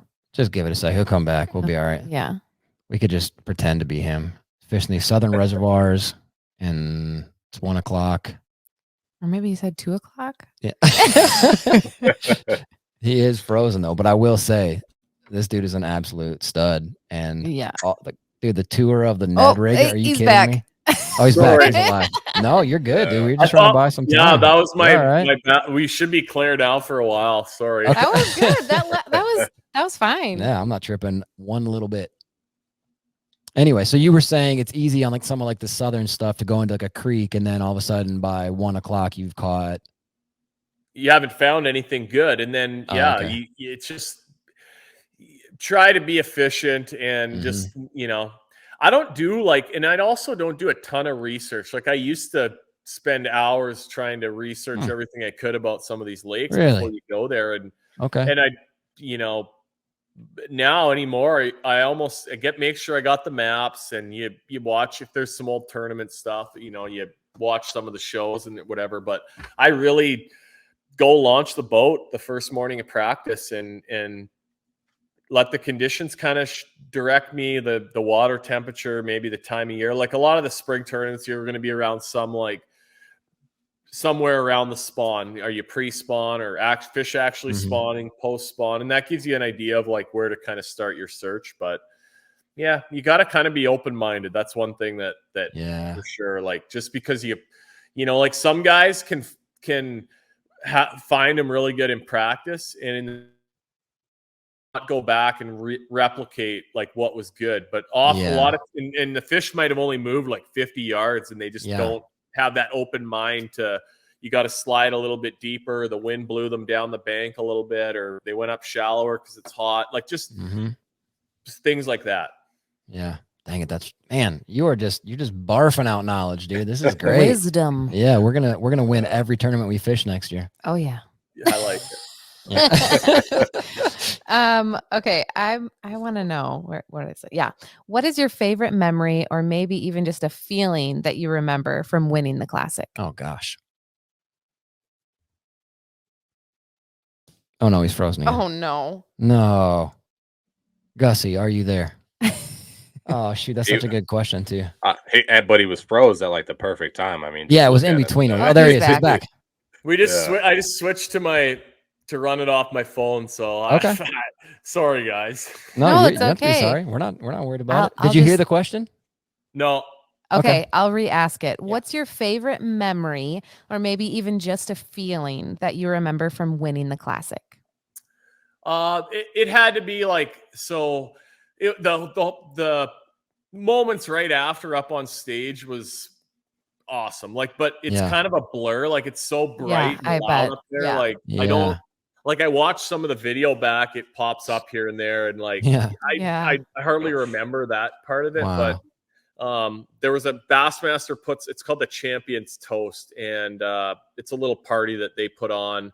I think it started at 8 o'clock or 8:30 maybe, and that was probably the highlight. Like I had a lot of friends, family that came to that, and then a lot of the other anglers showed up for that. So it's pretty cool to like get a handshake and a hug from all these guys that I've looked up to for many years, and yeah, that was the party after that night was probably probably one of the best nights of my life. That's so special. That's awesome, dude. Yeah, I love that. Yeah. What were you thinking going into that last day at weigh-in, not coming back with a limit? Like, were you, because your vibe, dude, like from what we could see, your vibe felt so unassuming, so not worried about it almost, or but like not cocky at all, but just you kind of had this very like I'm going with what's coming to me vibe. Like you weren't overly, I don't know, like what were you thinking in the inside? I mean, I knew that like you weren't going to see me pouting or crying about it. Like I fished my butt off the last day. Yeah. And I actually caught quite a few fish that they had to be 18 inches to 18 inches. Yeah, which that's a big smallmouth. Like between 17 and 18 inch. I mean, some nice ones. Wow. And I kind of, because when I was running back, like I didn't think I'd have a chance. Like somebody's always a hero on the final day, and that's what you thought. You thought you lost it. It's been a good run here, but it's not going to be me. And I mean, I was you know, I didn't have a lot of regrets, and like, luckily it was a pretty tough place to fish. So, you know, just, I got in. Well, this is a funny story. Like, I get back to within sight of the check-in dock. I think we had to be in at 3:30, and it's so at like 3:26. I can see the dock, so I just pull into the nearest short bank, and I think I picked up a chatterbait and like just start singing and like just hoping for a miracle bite. Sure. And then I get up to my trolling motor and I make a cast or two, and this bass boat pulls up beside me, and Robbie Floyd, who is one of the interview guys for the classic that Bassmaster has, he jumps in the boat with me, and I'm like thinking, okay, I'm not in the mood for this right now. Yeah, oh my gosh. He just sits down in the back and is like, don't mind me, when we cross the finish line, I'm going to do a quick interview with you. So like, oh, okay. But I'm in my head, I'm like, you know, I don't really want, I'm not, this is not what I want to do right now. Yeah. Right. So, I fish, make a few more casts, don't catch anything, zoom up there, cross the line. So and I check in and wait, you know, get the wave. And the next thing I know, the camera's on me and he's got a mic in my face. Like, so you had a tough day today. How do you feel right now? Like, wow, oh my gosh. Oh my gosh. I just want to be like, how do you think I feel? How do you Seriously? think, dude? I feel gosh. like I just kind of said, like, yeah, I mean, I'm sure you know, pretty disappointing day. I don't think I could have really done anything different than I did. You know, I gave it my best shot. So then that's such a genuine answer, though. Yeah. You know, like I did everything I could. Especially in the face of an almost, no diss to homeboy, but that's kind of a stupid question in that moment. Right. I mean, geez. I should have known, like, if he's in my boat, like maybe things aren't as bad as I'm thinking, but like I just wasn't thinking that. So I go like drop him off at the dock, and I idle back out, and my camera guy, Brian Evie, you know, we got to be pretty close over the court. He was with me all 3 days. So like, you know, shared lots of good, cool moments there. And, and we're similar age. He's probably a little bit younger than me, maybe, but, I go to him like, okay, what's the damage? Cause I know he's like got it in his ear all day. And of course, and, you know, he knows what the ballpark, what's the damage? Yeah, bass track stuff. You're not going to believe this, but it's going to be close. And I think you have the best chance. And I was my gosh. Like, are you kidding me? I have goosebumps. He said, I think you have the best chance. He said that. Yeah. Wow. Yeah. So then I looked at Bass Track and it had me ahead by a little bit, but like, you just never know what these guys actually have. So it was like, it ended up being probably 2.5 hours by the time I checked in until I finally got into the arena. And I knew kind of what I didn't weigh my fish the last 2 days, but I knew they were both over 3 pounds. So I knew I was going to get be over 42 pounds. And when I heard, I knew Cox is a pretty good friend, and I talked to him, and he told me he didn't catch him. Like I knew what he had.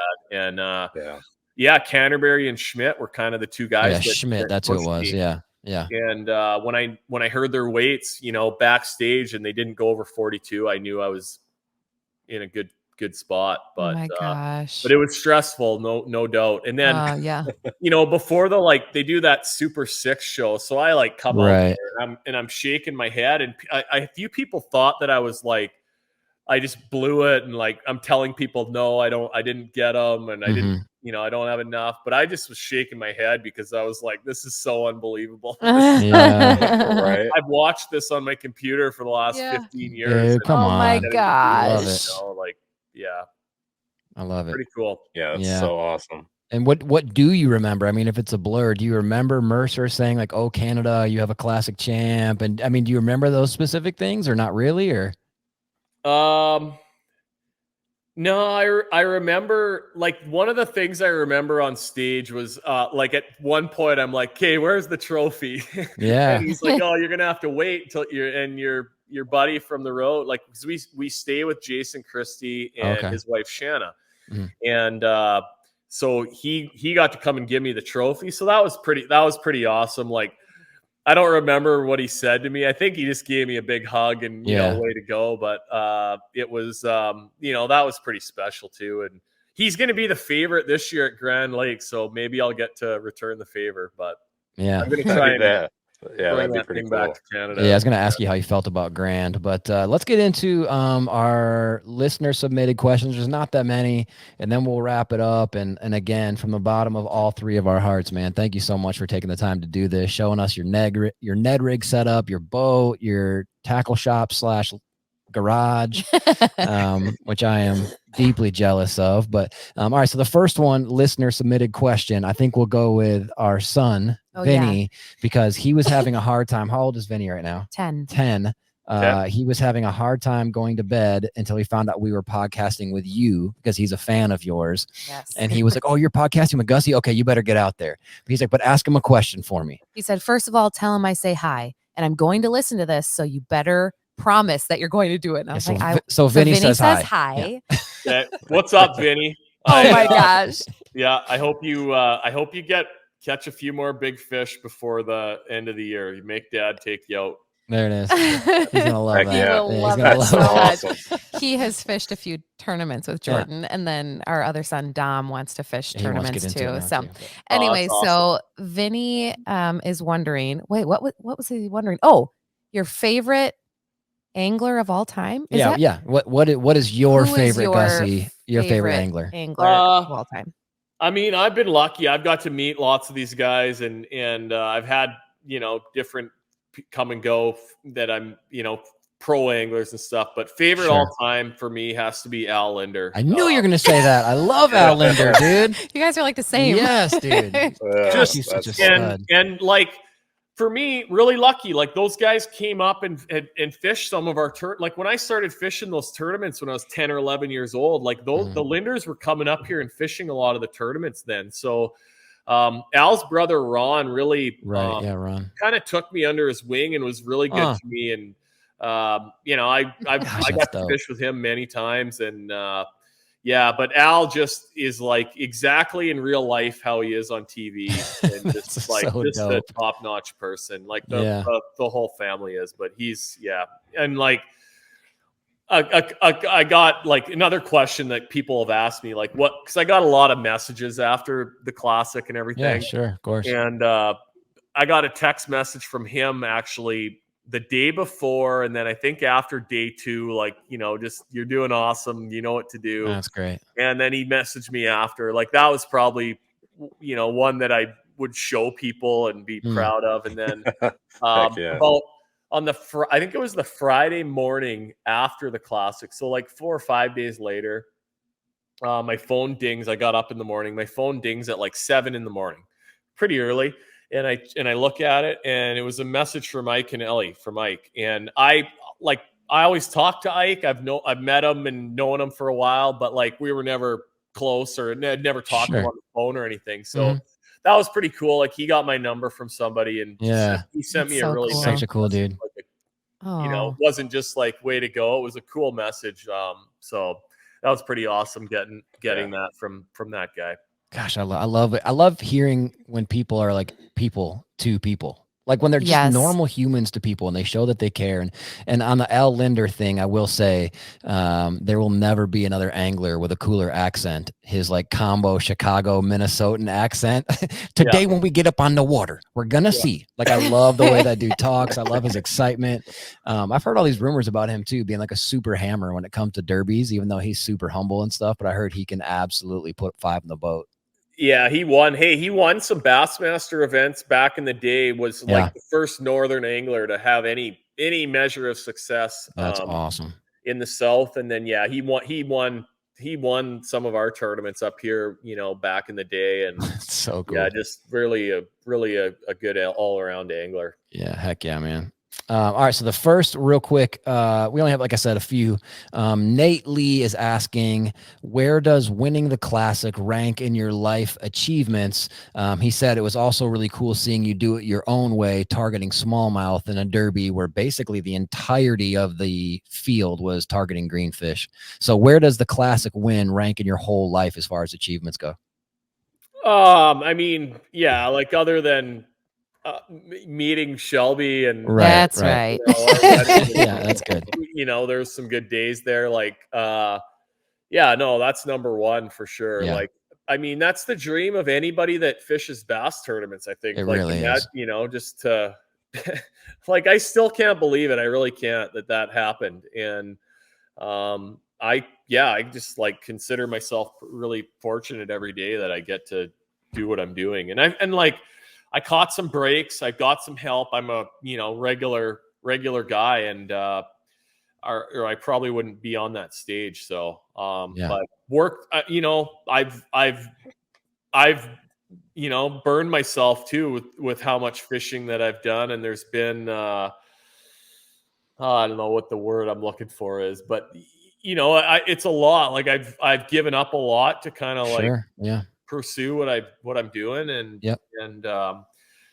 I love it. I really do. The whole lifestyle is not as glamorous all the time as probably we all make it look on social media and everything. But for sure. Driving and time away from home, I'm lucky. Like Shelby's able to travel with me for most of the tournaments, and that makes life so much easier for both of us. And I really appreciate it. And it's a pretty big sacrifice on her end too. But yeah, it's that winning that was that'll never probably be topped for an individual achievement or anything. Yeah, man, good for you, man. Hard work, and you never know. You get after if for me, I realized pretty early I don't want to. Not that there's anything wrong with it. I don't want this to come out the wrong way, but I knew that I didn't want to work Monday to Friday and be on someone else's schedule. I wanted to kind of be in charge of my own thing, but I liked fishing too much to actually start up some kind of hot business or invent something. I just wanted to I really have always just wanted to be on the water. And so I'm just sort of between all the guiding and writing and promoting fishing, find ways to stay busy with it. Yeah. Well, I mean, I know that you don't really know us yet, whatever, but man, I'm so happy for you. Truly. That's so rad. Absolutely. Good for you, man. Yeah. Good for you. For real. Likewise. Yeah. So you've already kind of talked about this a little bit. But Colin Tweeton, he wanted you to sort of describe your journey to the elites, and how did you become the expert that you are today? I mean, I know you've said sort of time on the water, and I know you came up through the ranks and won $300,000 or something through FLW. So you've grinded, but how did you make it to where you are today? Yeah, for me, I mean, it just the most important thing for me is just fishing a lot. And I say, going back to not just going to the places you can catch them, not just fishing on the nice days. That's the recipe for me. And then that, you take care of your equipment, organize your equipment, and get, use you can see all the, I've got hundreds of treble hooks up here and different, every worm hook and whatever you can think of. I mean, it's give yourself the best chance you can to have success with your equipment and all that. But just number one thing I think is just spend a lot of time on the water, and that's how you get better. That's good. Derek Kalberg. Yeah, Kalberg. I don't know. He said or asked best poutine recipe. Poutine's for anyone that doesn't know, French fries with gravy and cheese curds on them. And it's a very popular. I think it kind of originated in Quebec, which is our French-speaking province, buddies. Wait, Canada. Do you not like gravy? Is that a condiment? No, I am pointing at you. Okay, attaboy. All right. I get fries and gravy is normal, completely normal up here. Okay. And also fries with salt and vinegar is completely normal up here. Oh, I don't know about that. But that sounds dope. If you're in Alabama and you ask for vinegar, they're just look at you sideways. Yeah. No, you can't have that. Sorry, I didn't mean to point at you, but I was like, oh my gosh, what if he doesn't like gravy? No. So I love fries and gravy. I don't love the cheese curds as much. Okay. In the whole package, but I'll eat them. Yeah, right on. We were gonna do this whole thing of like stupid Canadian questions, and I'm like, dude, that's so played out. Like, this dude's Canadian. I guarantee he's heard every Looney Toony joke and like and all that. Like, let's just talk to him like a human being, dude. But a listener did ask that, so we're like, yeah, we'll talk about it, because I do remember a few years ago, the first time I went to Canada, where I actually had like a little bit of free time. We went to like a Wendy's, like a normal chain, whatever, and you could upgrade your fries to poutine. And I'm like, dude, I don't want to ever leave Canada. Yeah. Like, this is so freaking good. Like, it's just so, I'm going to be 100 pounds heavier, but this is awesome.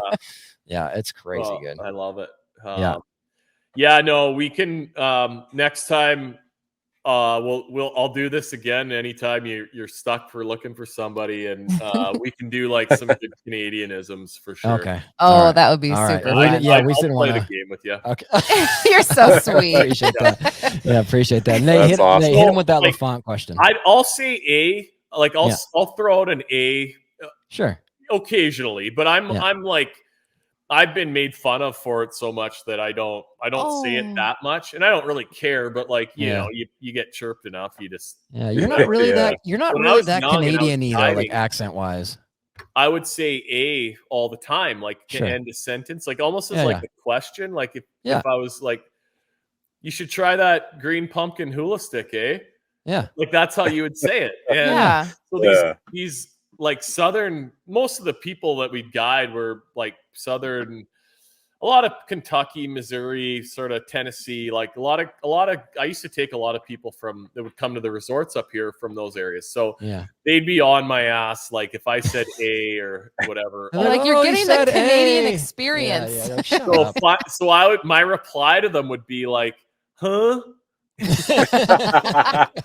want to catch some fucking fish? Y'all want to be some large mouth bucket mouth boy? Yeah. Oh my gosh. So we have this stupid thing, Gussy, that we do on this show that Nate and I do, sort of making fun of, but not really. Making fun of Mark Davis. He had this video forever ago where he was catching fish on a swing head, like a rugby head jig, but he kept on saying it like SCHW, like Wayne's World, like swing. So like oh man, that boy got that little old swing head jig. I just came in right behind him. I just cleaned him up, boy. It was like a power fishing with a finesse technique. And so like we always do this stupid swing head jig. You can't even say it normal. Swing head jig. Yeah, that little old swing head, boy. I tried to do it once and I can't. No, it was pretty good. No, it wasn't. But yeah, no, that's I don't know. You don't even sound that Canadian though. I guess Keith Combs can do a Mark Davis impression. We got to get him on. And Mercer always tries to get him to do it. I think he tried to get him to do it at the Classic, and but I guess he's like unreal at it apparently. Oh dang, dude, we got to get him on and we'll just talk like that the entire time. Like, hey Keith, you ever had that old swing head? He'd be like, well, I had a swing head jig, threw it right up underneath that dock. Yeah, that's really funny. All right, Nate, hit him with that LaFont listener question. Then we have one more, and then we will we'll bounce up out of her. Yeah, so our good buddy Mark LaFont, he wants to know what your biggest challenge is being from Canada that you faced, as an Elite Series angler. Is it the travel or planning stuff out, or details in general? Like biggest challenge. What have you faced? Yeah, probably just the travel. Like that's the biggest hurdle. Like obviously the border is not convenient. It's there, and you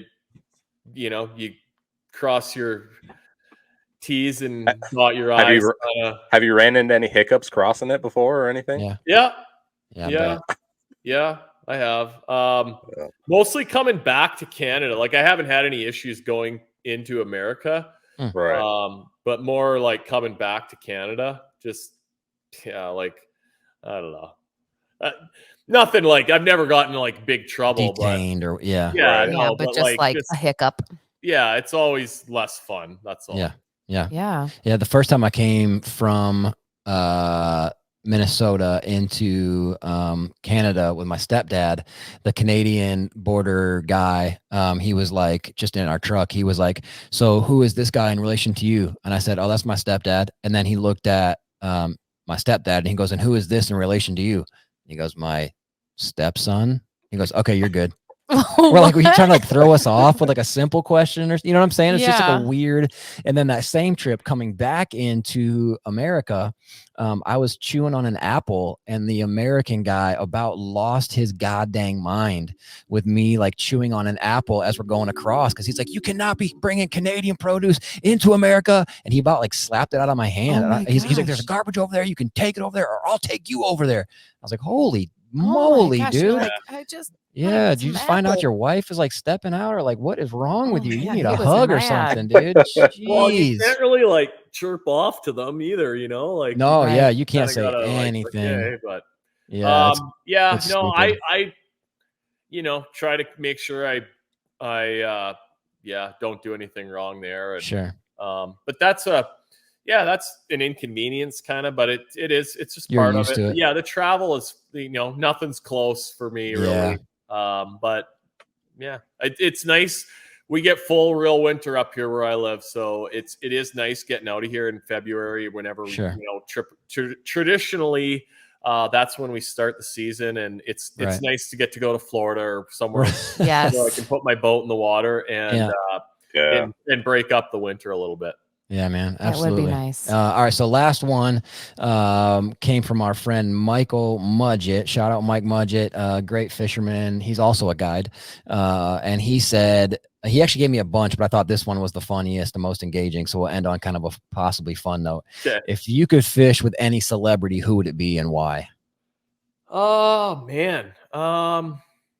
Just any kind of celebrity? Yeah, I don't think there's fish with a lot of hockey players, and those guys are always fun. Like they appreciate being in the boat and like, you know, just being in peace kind of. Yeah, right. Most of them are all really good at fishing. Like just if you're you know, like a high level athlete, you're going to be somewhat competitive probably in everything you do. So but Dustin Lynch, the country singer. I'd take him fishing. Like, I think he's a pretty cool guy.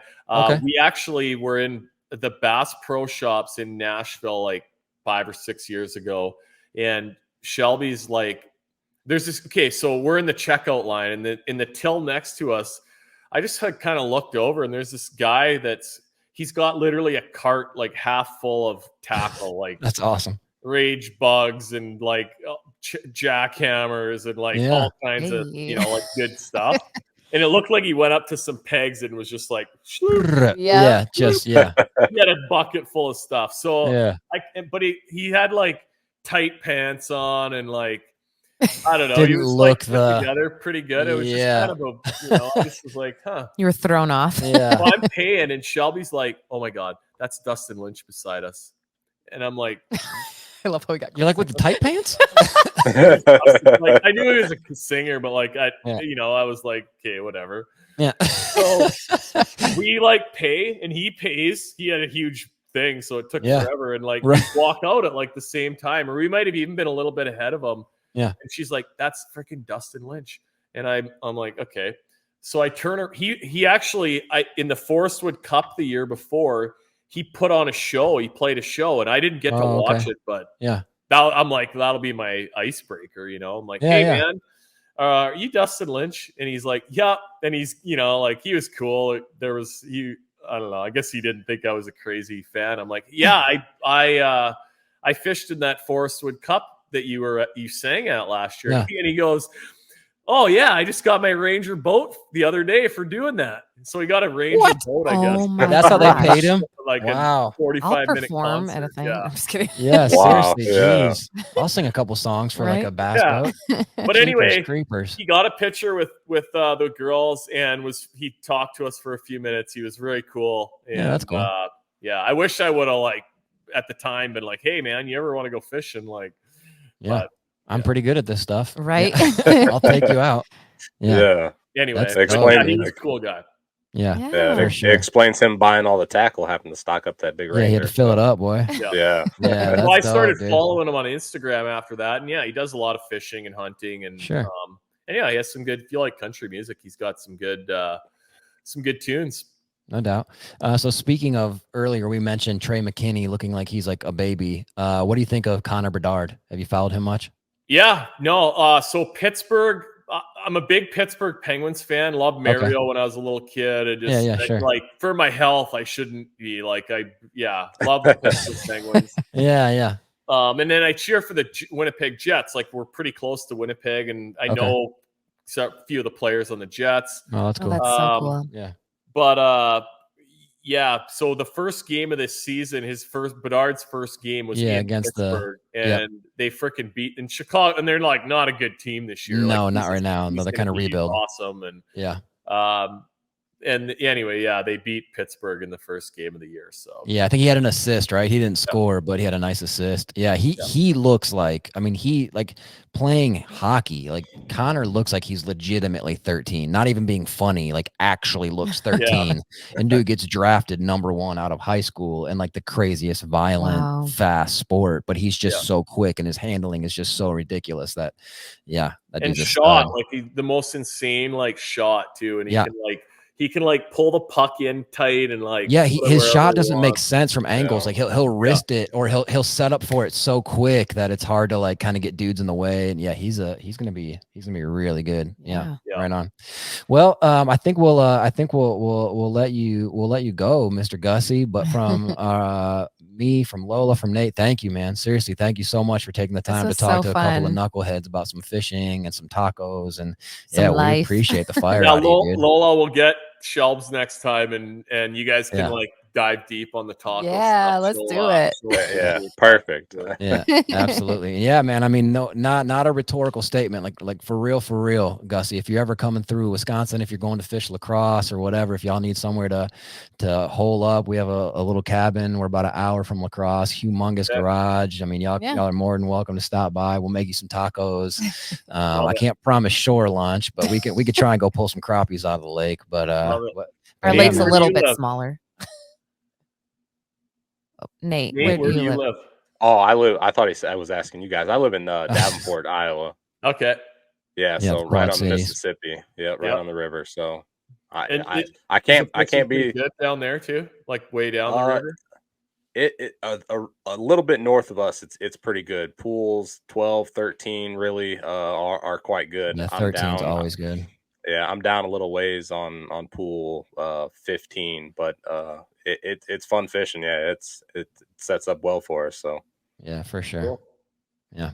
Well, all right, Gus, we appreciate you, brother. Anybody who's looking for him, which I'm sure you already are, following him or whatever, it's just Gussy Outdoors on basically all your social, your website, all that stuff, correct? Yep. Yeah. And is this a real thing? Like on your website, can people still book guided trips with you up there? Well, I just got wrapped up. Like, I think I guided like, I don't know, 10 of the last or 8 or 9 of the last 14 days. So, wow. I had quite a bit booked up from last, from last winter and stuff, but probably not going to do as much next year as I have my whole life kind of, but it's just like one of those things where I'm not very good at saying no to anything. And then, but it's tough because especially up here, like the season's so short. So like what usually happens is like, I want to fish all these tournaments and then I have my elite schedule. And then with the leftover days, like, it'll start now for next year. And, I got a couple free days here, a couple free days there. The next thing, I've still got a few free days, but then you got to like go to town sometimes and do stuff around the house. What if one of those days is rainy and you could have a Netflix day? Yeah, dude, you could have that recharge moment, dude. So you just like where it like frustrated, like I feel like I miss out is like I don't get to fish with all of my friends and family and just important people that like I want to like at least get a day in the boat with every year. Yeah, definitely. So that's where I kind of like got to do a little better and maybe have a bit more focus on that for sure. Next year, that's important. Yeah, that's huge. The reason I asked because I'm like, what other Bassmaster Classic champ can you just like go to the website and like directly contact and book a day on the water with? Like that's nuts, dude. That's nuts. That's just how my whole life's kind of been. Like that's just what I do. So you're just going. If you want to go fishing, I'm in to go fishing. You win the Bassmaster Classic, and your like receipt for people. It's like day on the water, this much money. classic champion fee, $10,000, whatever. Like you just like throw in these sort of like phantom fees, and people are like, well, he did win the classic, so I guess that's I guess that's fair. I you know, I didn't really change anything there, but maybe that's crazy. maybe charge a little bit more next year, but there's a bunch of my friends around here charge more than I do, so I probably oh my gosh, that's crazy, dude. What the heck? All right, man. Well, thank you so much, Gussy. Rethink that. Yeah, seriously. Jeez. All right, brother. We're gonna pull you out. But anybody, Lola, Nate, you got anything else for the man? Thank you so much. Can't wait to do it again. No, yeah, appreciate it. That was fun. We greatly appreciate it. Thank you. Yeah, thanks. All right, brother. We'll see you later. Thank you very much. All right. Peace. Holy crap! We just talked to Gussy. What? That was dope, dude. Are you still shaking over there? You knock those nerves down a little bit? Yeah. He had to take a shower. Yeah. He was like, "Is that okay if I take a shower?" Just to, sorry, is that vulnerable? Is that too much? No, okay. I talked about taking anti-diarrheal for tournaments. I don't he give was a crap. like, he walks into our room. He's like, "Is that okay if I take a shower? That might make me like, just a little." I was like, "Yep, you do that, honey." And then I did. I not to like make this weird, but sometimes when I'm showering, if I'm like, I'm not really like a big stressor, but if I'm just sort of trying to get my brain right, I will literally just stand there and not move. Oh my god! Like that. That's what you do. Yeah. Like I'll literally, I'll get in like just the eyes? right spot, so the water's like on my head and just dripping over my face, and then I just stand there like I'm a this corpse is that's been reanimated. and weird. I'll just stand Happy Halloween. I said I wasn't gonna do it again, but you pulled it out. But anyway, what a cool thing, man, to talk to that sucker. And I feel like with him, dude, I actually said this about the episode with Brian Scaife of Angling Anarchy. You know how sometimes like you'll talk to somebody and a couple minutes in, you're like, dude, we could absolutely be like legitimate actual friends. Yes. I feel like all of us could be like friends. Like I feel like okay, Shelby, let's like hang out. if Gussy and Shelby came through and then like you and Alexis came up and we all hung out, I feel like there'd be zero weirdness. Zero. It would just be homies, like just chilling, eating tacos, talking, fishing. Yeah, it would be so easy. And I keep saying this about so many of our guests, and I hope we never have to not say this. But what an authentic dude. Yeah. Right? Like what just a real cat. Like what a normal human being. It just turns out he's an awesome fisherman, but he's not a weird dude. He's not arrogant. So much knowledge. I mean, he was just like, so then if you just do this, and I'm like, wow. And I like that. I like that you're like, man, that makes me want to fish. Yeah, I'm like, it really did. It really did. Yeah. Cool boat, awesome. Cool garage, honest cat, still guides, which is so crazy to me, you know, because I know a bunch of elite guys, a bunch of pro fishermen still guide on the side, but like there's just a different tier. Wouldn't you agree, Nate, that you sort of ascend to like a Polinick, when you win like an Angler of the Year, when you win a classic, you know, it's just a differentiator. And that's not to say that these other anglers suck, but when you win a classic, boy, you know, like that's a different, like if you're Patrick Mahomes, you're probably not, maybe, but you're probably not doing commercials for like the local car dealership. You know what I'm saying? It's not a diss on the car dealership, but you're just sort of on this different level now. Yeah. And the fact that Gussy's like, oh, I'm still guiding, and like some of my homies are charging more than I am. What the? I know. Yeah, that's hilarious. I can't believe that.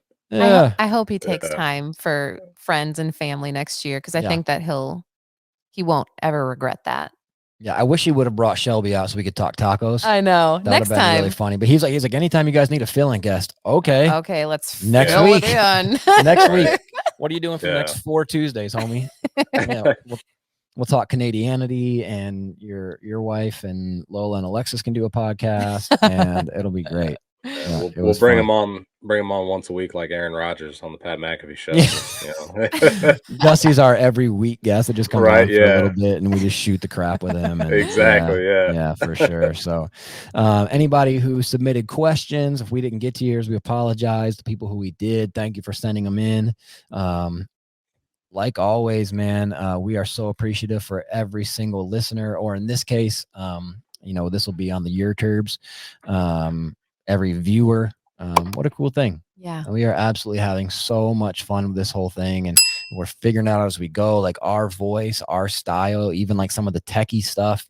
And it's just been awesome. So we want to take just a quick second before we close up shop to thank Grizzly Coolers and Kenai Coolers right now. Will you take a picture of this real fast? I want to post it. So much thank to, it's so funny that people actually listen to our podcast because like now that has become like a thing. Like we've gotten comments, people are like, so much thank. But on our little setup right here, we have our laptop sitting on top of 2 Kenai Coolers. I'm drinking right now out of the best. Nate, do you drink? Oh, you have a Kenai tumbler. This is my favorite cup. I love that color on planet Earth. Yeah, that sand kind of tan color. I think they call it coyote brown. Oh, I love it. Yeah, it's my so favorite clean, one dude. too. Yeah, yeah, it's so clean. Dope color. I'm drinking out of a Grizzly cup. This cup right here, they're not very expensive on grizzlycoolers.com, is the greatest cup ever. And it's actually bigger than I thought. I poured a full 12-ounce Sunkissed orange soda into it, and there was room at the top for like 2 or 3 more ounces. It doesn't look like it's 14, 15 ounces, but it is. Did we know that Sunkissed orange soda has caffeine in it? I didn't know it has caffeine. It doesn't even think it's going to affect me really, but I'm drinking a little bit of Sunkissed soda if it's going really good. I don't think there's any caffeine. That gave me so much anxiety. Sorry. Oh my god! No, I was looking for my Grizzly cup like that earlier, and I found it like kind of pushed back on the counter, completely filled with milk and floating Oreo cookie pieces in it from the kids. So oh my gosh, I love it. I love that so much. That's so dope, dude. Yeah. So anytime I don't have that cup in my hand, they do. They love the little like grip fingers, and they're like comfy, but like the metal of it, and it doesn't have any kind of metally feel when you're using it. Yeah. Also, workingclassbowhunter.com, they have custom working class bowhunter like logoed ones, which is really dope. Yeah. So those are super rad. Hopefully when we blow up, we can get like some Tackle and Tacos custom. That'd be cute. Grizzly cups. So make sure y'all check that out. Grizzlycoolers.com. You can use the code WCB and get 10% off, whether it's just a cup or a cooler or a bunch of stuff. We've said it before. Their stuff is all made in America. Well made, thought through products. Super, super dope. Hookandarrowsupply.com. Not just, even though we love Giltech and we're sponsored by Giltech, not just Giltech stuff though. Like dude has archery stuff and he has lures and he has some really, really dope hoodies with a logo that I actually designed. Honored to help him design his logo for his company, but like these, like that cup that Nate has, he has hoodies that are in that sort of like coyote brown color. So make sure you go there, check that out. Waypoint TV, going back to what Gussy said, who's his number one. That was a good question by Vinny too, right? Yeah. For a 10-year-old? I know. That was a pretty like astute sort of question, observation. So now he's probably going to go search all the videos of him. Yeah, well, that's what I was going to say. Al Linder, who was we've talked about this before, how Al Linder would be on my Mount Rushmore fishing. There's a few dudes who'd be on there, like Maina, Linder. I'm honestly not even sure beyond that. Maybe Ike. Probably myself. There you go. I was gonna ask Gussy, like, you know, how did you feel when you won the classic? Like, what can I expect? You know, so cute. That's good. And they're trying to keep a straight face. Like, what should I expect when I win a local derby on a Tuesday night and I get $60? You're adorable. Anyway, we're on Waypoint TV.